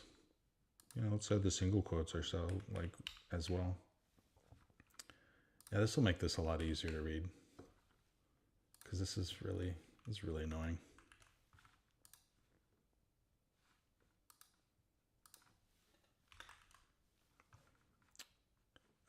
think I can close this file. So we're going to do some gymnastics using string manipulation and collection. Yeah, basically like I've got a collection, which is a map. It's a type of collection. But before I do that, I have to fix all this nasty Bicep and replace it with the Terraform equivalents, which actually is easier when I do this way. Now I may want to run this with an intermediate value to make sure I get the value right. So I'm just going to put the string value in there. Now the password, let's go start to top. So I need my SQL Server name.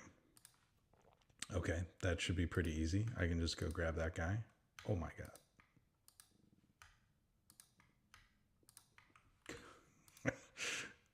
That should be easy. It's not always super easy for some reason. Working with a mouse. My resource group name should be super easy. Boom. My server URI. Now this, I think this is an output for my SQL Server. Oh my Lord. So fully qualified domain name. I'm just going to leave that on there for the time being. I don't have the resource outputs memorized, so shocker. So I've got to go look up the sucker and find what its output is and see if we have anything that kind of sort of looks like a fully qualified server name. Oh, look at that. Fully qualified domain name. Oh my God. Can they make it easier to just copy and paste this shit? It's so frustrating. Like they should have a freaking copy button right next to these outputs because they're hyperlinks. So like you can't get them very easy. I'm like bobbing for apples here, man. My database name, which I'm pretty sure the catalog name is just, my application database name. And then the application ID. And this is the managed identity principal for my SQL database, which is, I'm pretty sure, my kubectl. So I'm going to go, and this is the principal ID of my Azure RM, user assigned identity. What? IntelliSense failing. Cluster kubelet. Yeah. It's probably because of all these like Bicep fails. It's all super pissed off. I'm in a block here. I'm in a map block, and it's like super pissed off.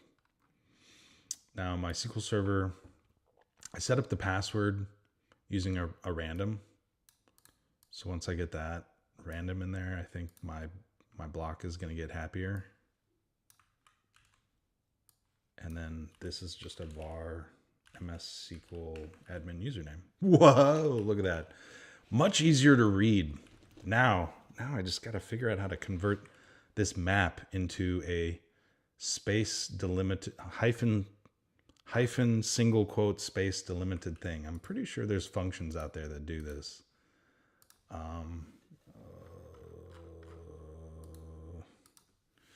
Luis, if you have any ideas, Luis, sorry, don't know. Functions. I just have to look up like the functions.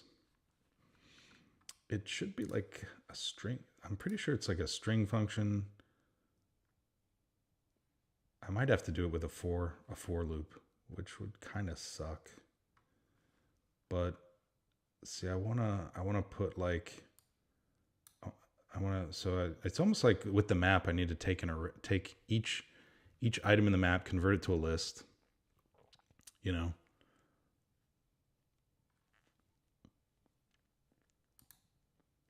Yeah.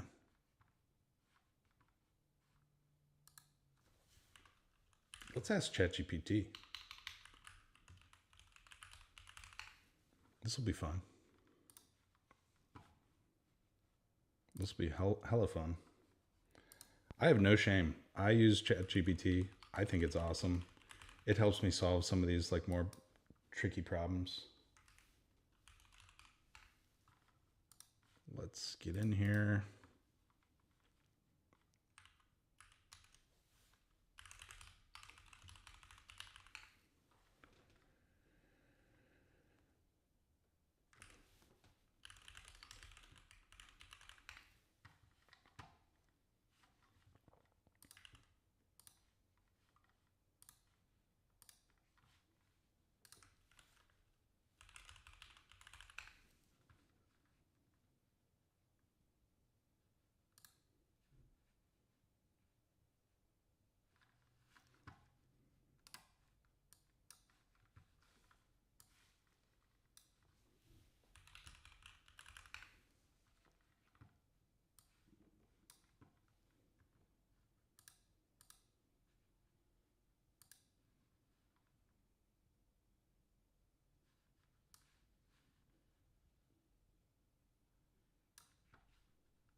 Okay.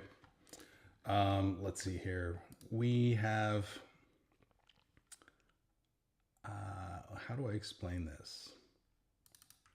Let's explain it this way. So I have a map in Terraform called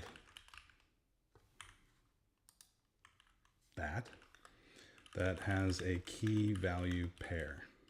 I would like to convert it into a string that has each key that has the following format. Key, value, how about this?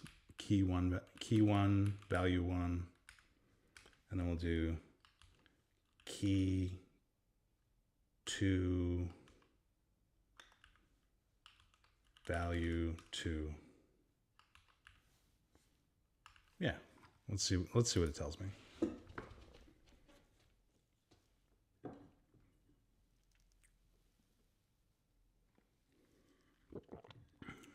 Okay, it's making the map as a variable.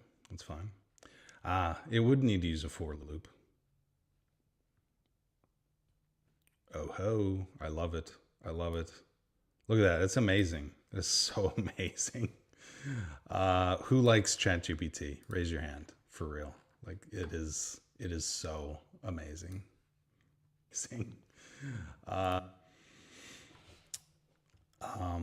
Dude, yeah. So Lewis, what do you think? Do you think I should have like tried to figure that out on my own or use ChatGPT there? What would Lewis do? Tell me. This is so crazy. Where did my oh, this is my params. Okay.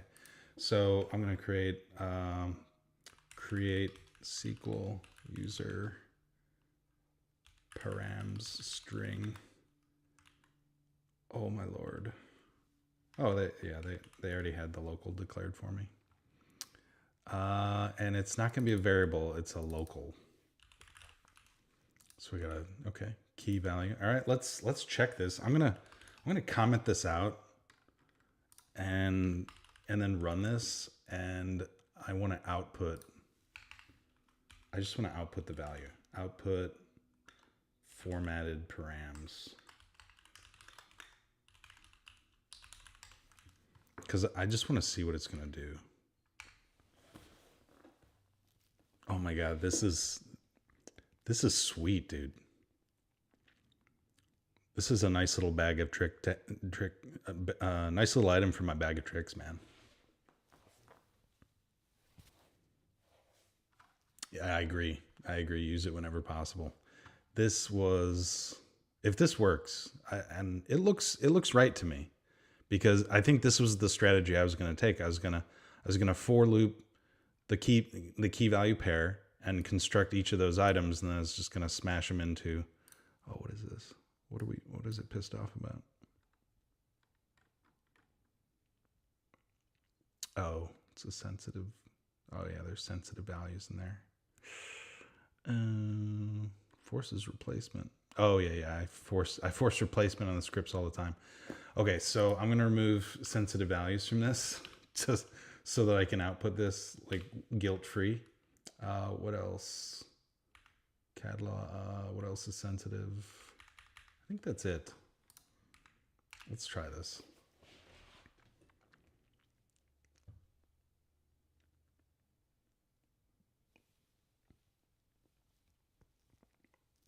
Because I really want to see this value before I go run this script. Because I mean, if I guess this, what's the worst that could happen?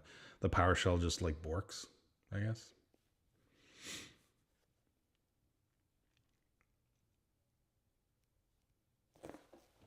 And I'm probably gonna have to run this. So in order for the apply to happen.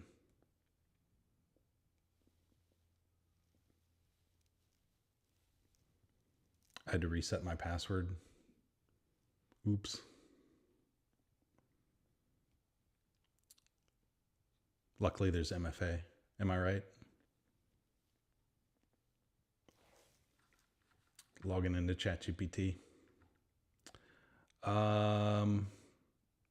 So unfortunately, I have to wait for this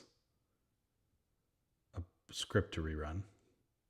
The other script, the other PowerShell, which I forced to update using that timestamp every time. That just seems kind of creating unnecessary churn. I'm not convinced that these scripts need to run every single time that we run Terraform apply. So I'm leaving it because of my kind of prime objective, which is I'm not trying to change, the world. I'm trying to like get this thing running. So, and rewrite the infrastructure as code as Terraform. And so the change I'm introducing is I'm rewriting the environment infrastructure as code as Terraform.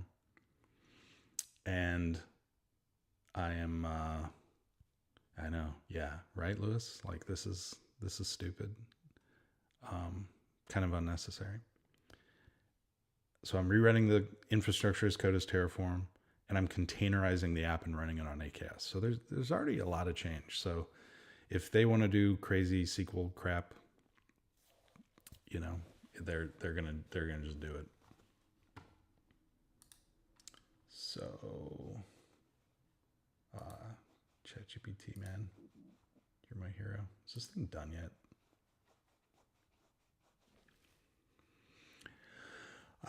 I mean, at least the script is immutable, right? Like I can keep running it over and over again. It's just like kind of a buzzkill. Like Terraform already did this. There we go. That looks pretty good. Of course, I hope the order doesn't matter.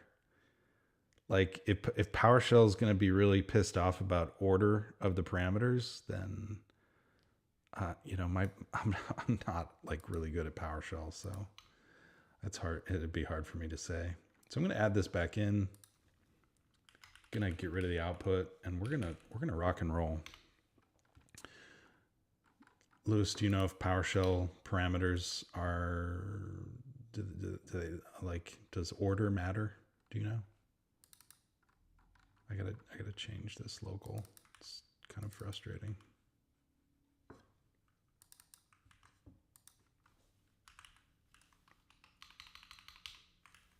Formatted params. It doesn't matter the other. Okay, good. Because that would be a bridge too far, man. So now I have a very nice little summary of all the crap that this thing needs to take instead of one giant ass like string that I got to horizontally scroll across the page for. Let's and I added this script. I'm hitting the right script file. Let's try this now.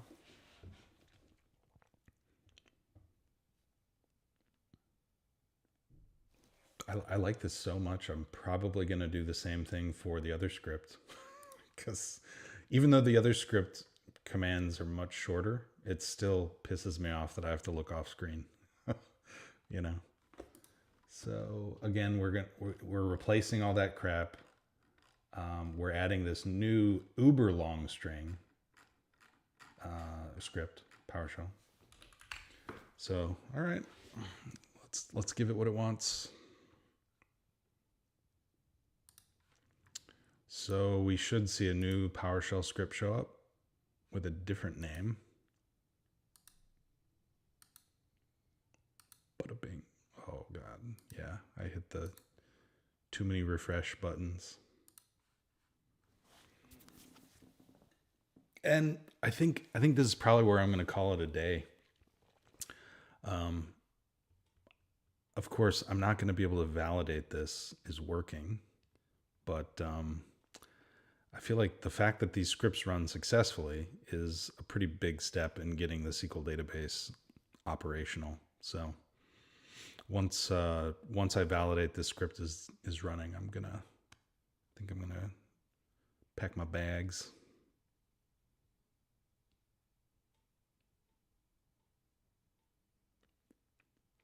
And we'll continue mission next weekend, next Sunday, same time, hopefully minus the technical difficulties. My laptop literally like borked. It's like 12 minutes into the stream.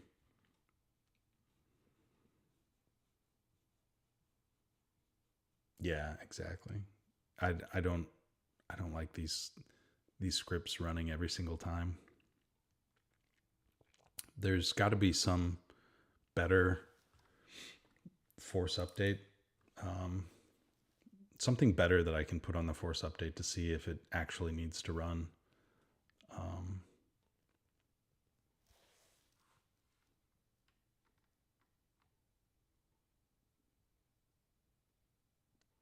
Or I mean, I could just throw a variable on there to like allow somebody to manually like force the scripts to rerun again. I mean, that might be a good like enhancement for like an operator who knows that the scripts need to run. They can be like, yep, oh crap, it failed.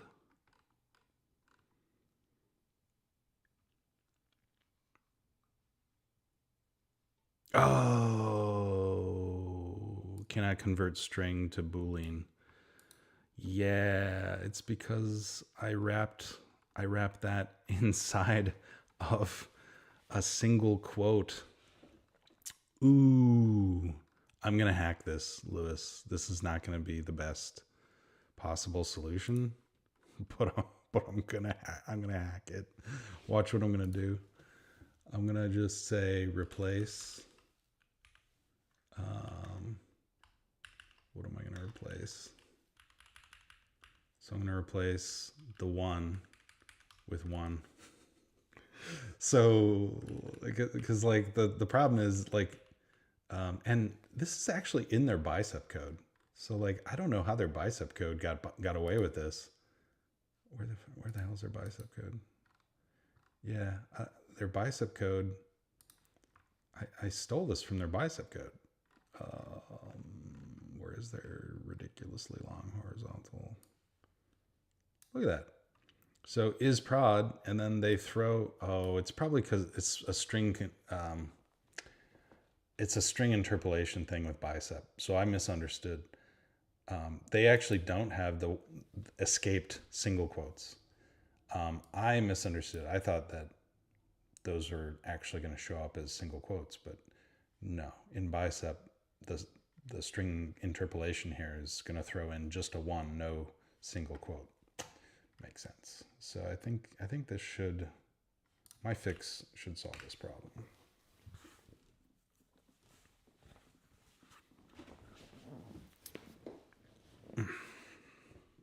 Oops. But this is totally hacktastic. Like, I wonder if there's a better way of doing that. I know, I'm pretty confident this is going to work, but like, can I really don't see a way, because the thing that's doing it is this, right? Like this, unless I do the string, unless I don't add the single quotes in my for expression, and then I just add all of these things with single quotes around them, right? Which you kind of pick your poison, like which one's uglier. I would think if I wrapped the string interpolation around all these like clean little variables, that would be uglier than just like adding this silly little replace block at the end.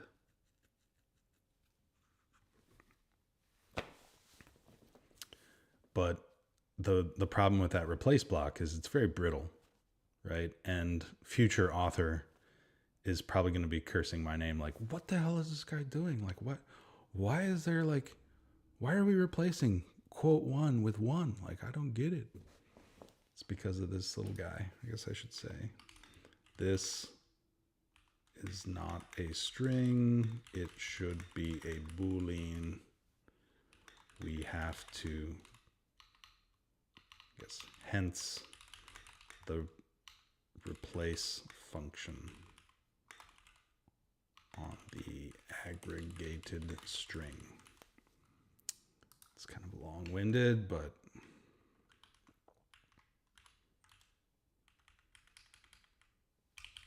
just say is prod.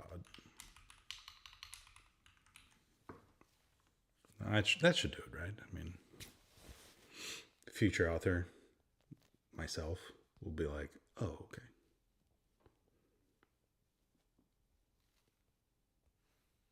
I'm hungry. I've been doing this since 10 a.m. It is one. Oh, frack. You kidding me? What now? What now?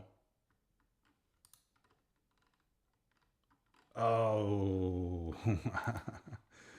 I think I got when the script failed, it didn't go in. So I gotta manually delete this sucker. That sucks. Yeah, look at that. Look at that beauty. So I could delete this thing. I don't know why there's not a delete on the context menu. No. Yeah. Wow. These subtle, I don't spend a lot of time in the portal, but like when they make subtle changes to the portal, I'm just like, what's happening? Why can't I do what I've always done? Like, you've subtly changed like the options, and now I'm like left trying to figure out how to do a very basic operation like delete something. The remove is removing from the list of things to delete, which is kind of like counterintuitive unless you really have the muscle memory to recognize that. Okay. Let's do this. I don't know where I'm going to have lunch.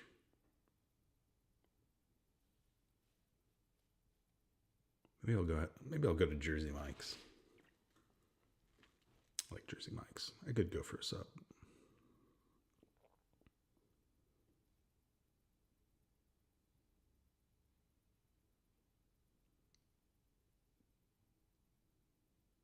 Running some PowerShell.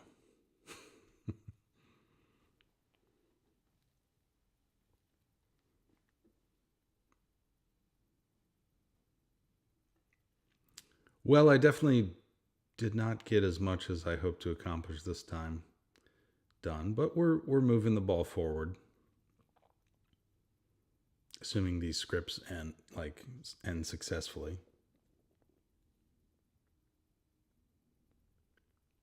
That was a pretty sweet ChatGPT operation, though, I gotta say.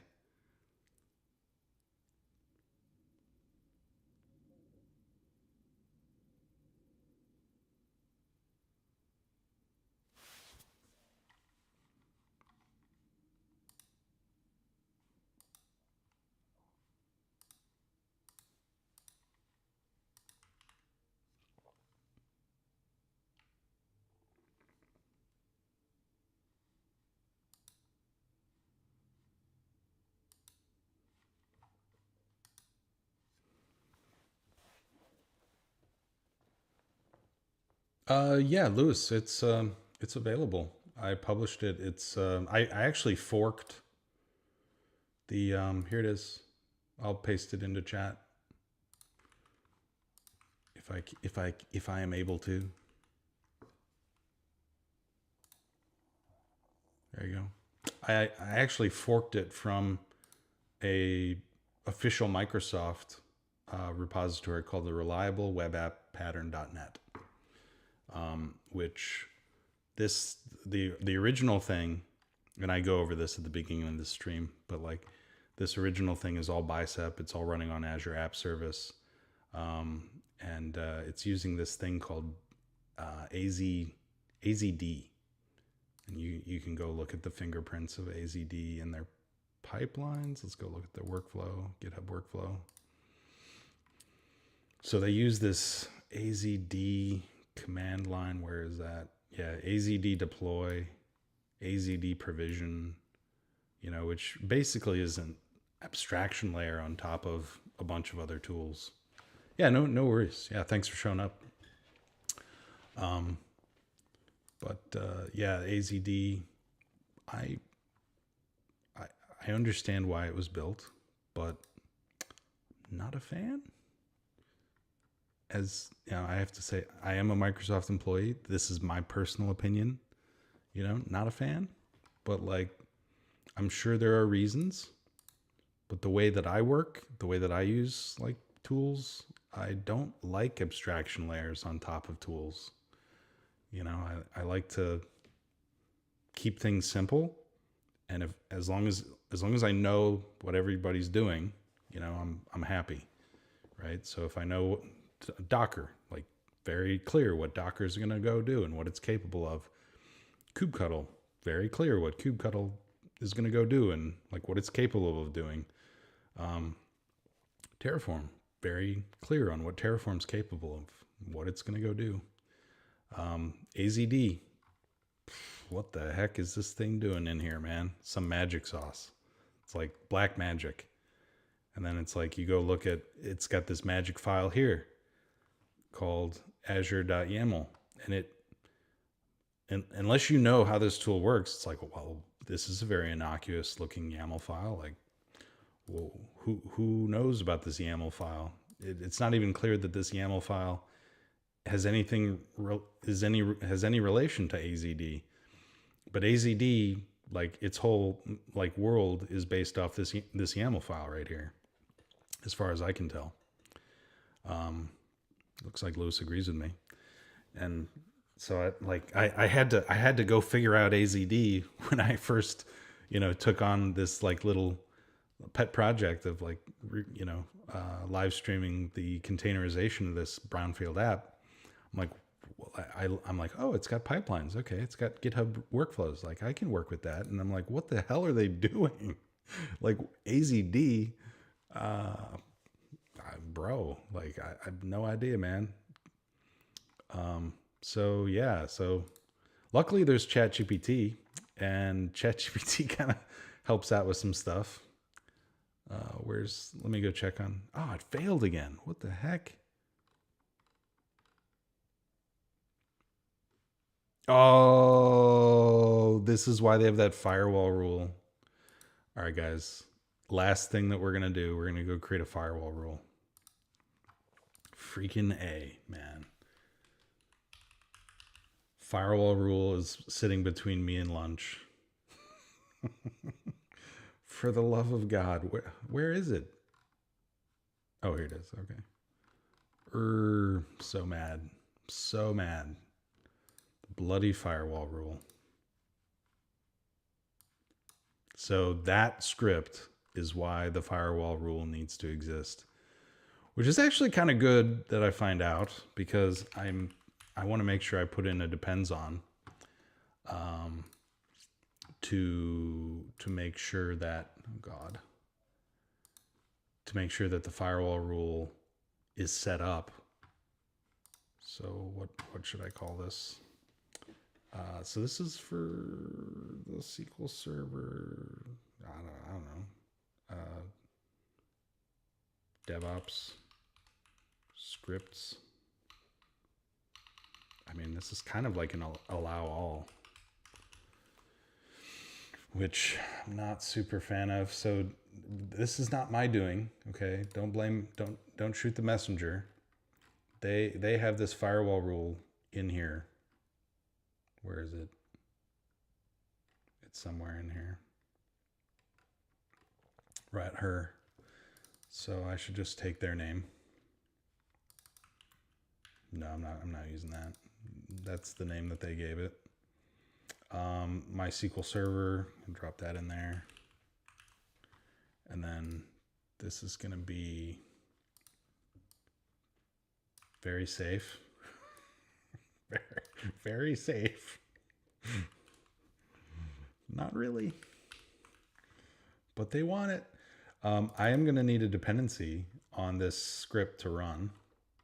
This is one of those great examples of implicit dependency, right? Like this thing, there will be a race condition with Terraform to go create this. Allow, yeah. Terraform's going to go try and create these. Now, why is it mad? Oh, do I need a comma? Yeah, my bad.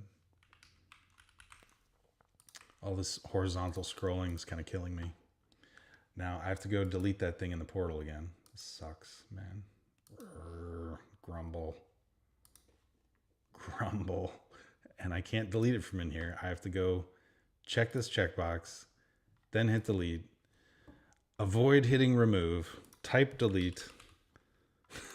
I want to like, can I not type delete? Can I just hit remove? But then remove removes it from the list to delete. Freaking nutty. So gotta wait for that thing to delete.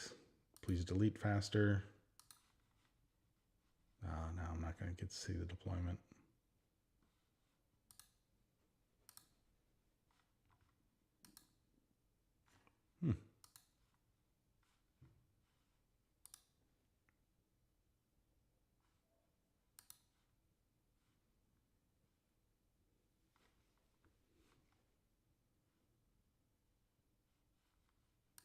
Yeah, I don't know, man. I think it's gone now. All right.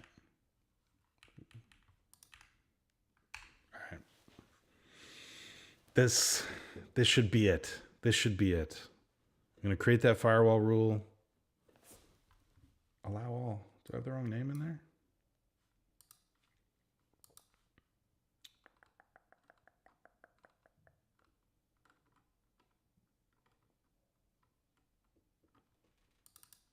Firewall rule. Allow all. Did I do a dumb thing? I did. There's like There's like 2 resource blocks there. Got double vision. What can I say? Got double vision. Okay. Silliness.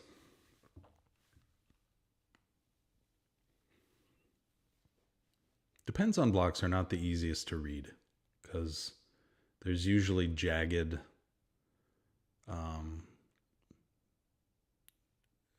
There's really no scrimmage line, you know, like I feel like it'd be more readable if it was a map, but I don't know how you would do that because of the dot operator.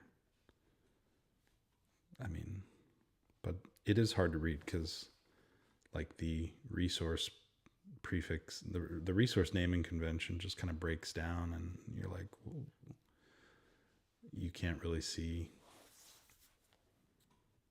It's like a jumble of text.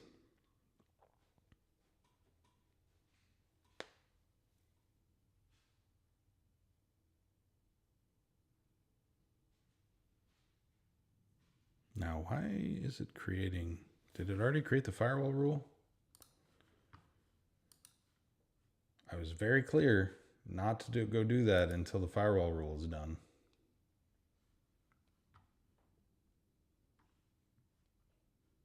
Where's my firewall rule? Networking.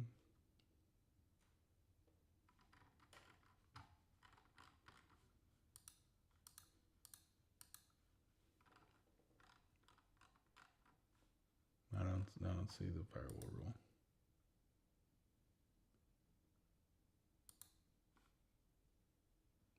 I kind of feel like I should see it here somewhere, but I don't see it. Is this a bug in the portal? Like, or is the firewall rule legit not done? No, it created. Okay.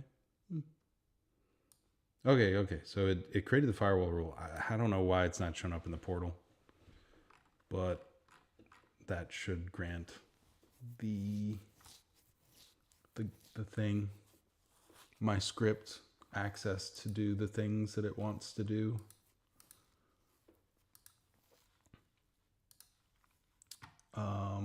Let's hit refresh. So interesting thing about these deployment scripts is the way that they work is they're staged to a storage account, and then a container instance is spun up to run the script. And then once the script is done running, the container instance and storage account are deprovisioned. So it's kind of neat. But it does create transient resources that get created in order to make that happen. This is probably why the DevOps managed identity needs to have contributor access, because it literally has to go provision a container instance and a storage account to temporarily run the script, you know? This looks healthy. Of course, I don't like how it outputs the password. Did you guys see that? I clicked away really fast. It, like, literally the script outputs the password in clear text. That's freaking dumb. Wow. Probably not the best thing to do. Like, this should, but I mean, that's what they do. That's bad. I'm gonna have to put that in the parking lot. Lewis, do you know of it? I don't know if you know PowerShell, but like, is there a way to prevent that from being outputted? I guess I could. I don't know, man. Like, there's limited options that I have with this deployment script thing. Let me go look at this resource. What's it called? Deployment. Oh, God. Maybe there's like a sensitive command argument or something. Command line.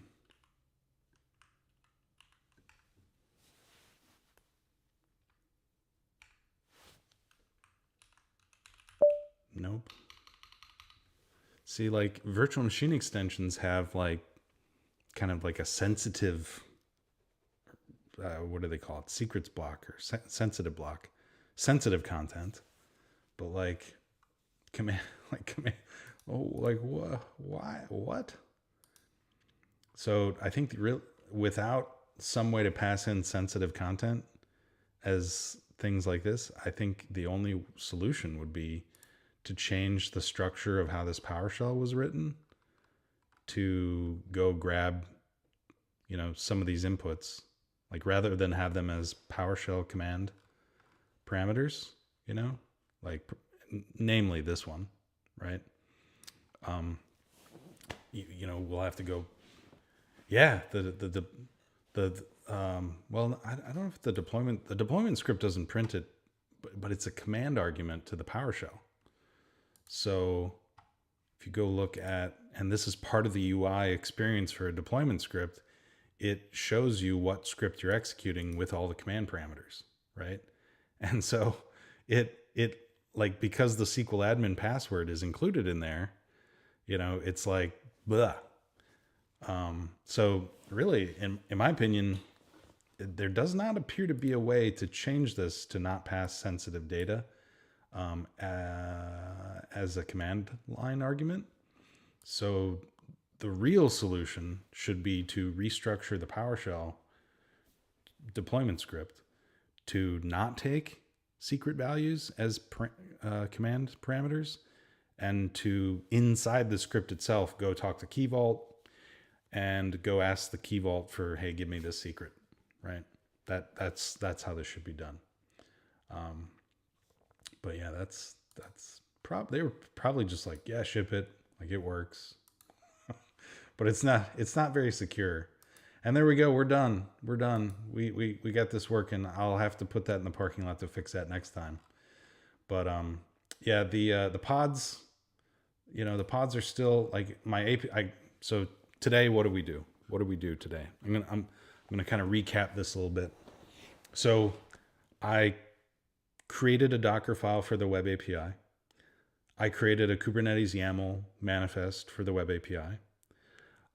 Then I enabled the Swagger UI and the Swagger output on the API so that I can get this, all the time, because I'm going to use this for testing. And then I pushed new images a few times and did some diagnostics and fixed like some issues left over from last time for the Azure App Service. And then I looked at, okay, let's start trying to get the API to work. First of all, we know that the API needs Redis. We know the API needs SQL DBs. And so I went through and I did an inventory of all the things that the API needs in order to run. And if I go look at that, so I created kind of this laundry list of things that I need to go get. So we need a Redis Cache connection string. We need a SQL database connection string, Azure Search. I haven't found that in the Bicep yet, so that'll be for next time. Storage account URL, storage account container. So then I started peeling the onion on the Redis Cache and the SQL database, and I found that the SQL database had all these crazy PowerShell scripts that need to be executed, and a special DevOps managed identity that provisions them using container instances, apparently. So I got that all set up. So next time we're going to be plugging in these connection strings, probably doing the connection string for the storage account as well, and provisioning a container for whatever it needs. And then seeing if the app works, how healthy the app is at this point. And then from there, we'll look at improving the security a little bit. Number one, I don't want to have secrets embedded in a config map. So we need to get Key Vault integration going with our AKS cluster. Now this application code is already using Azure App Config, and I know Azure App Config has Key Vault integration itself. So I may look at using Azure App Config Key Vault integration, and stuff like that. So I think next week, next Sunday, I'll be cleaning this up, doing, testing, the additional services that I provisioned this time, and we will be trying to move these secrets out of the config map and into Key Vault, to kind of get things, all happy again. So that's it. Sounds like a plan. Lewis is on board. Thank you, man. Thanks for hanging out. Great conversation, great comments and chat. I can tell Lewis, knows what he's doing, man. So it's always a pleasure to have, experienced folks in chat, like helping out. And next time, we're going to continue mission. My ultimate goal is to submit a pull request to the Microsoft team that publishes this code, to be like, here you go. Here's this thing running in AKS and using Terraform as an option, right? And here's some GitHub Actions and workflows that provision it as another option, like, so that people don't have to use AZD if they don't want to. People don't have to use Bicep if they don't want to. And maybe I'll fix some of these little these little bugs along the way. So that's it. Another marathon, I think 3 hours, this one, minus the 12 minutes, for my botched first attempt at this live stream when my laptop crashed. But another 3 hours. I got to figure out a way to, not, get these down to shorter times. But I don't know. Do you like them long, or do you like, shorter live streams? I don't know. It's, I guess I can make it work, because I have a few blocks of hour. I have a block of hours that I can, jam on this, but, I'm going to try and get the scope narrowed, in the next episode. So anyways, I'll schedule, oh, excuse me. I'll schedule an event for next Sunday, same time, same place, and we'll try and pick this up from where we left off today. Thanks for joining. Hope you enjoyed this content. If you did, smash that like button and consider subscribing to my channel. I have a crap load of long form content that is educational about Terraform, about Azure, and a lot of tangential technologies. And try and have a little fun on the channel too. I occasionally I make some parodies, just for laughs, and hope you guys find those entertaining as well. Until next time, this is the Azure Terraformer signing off.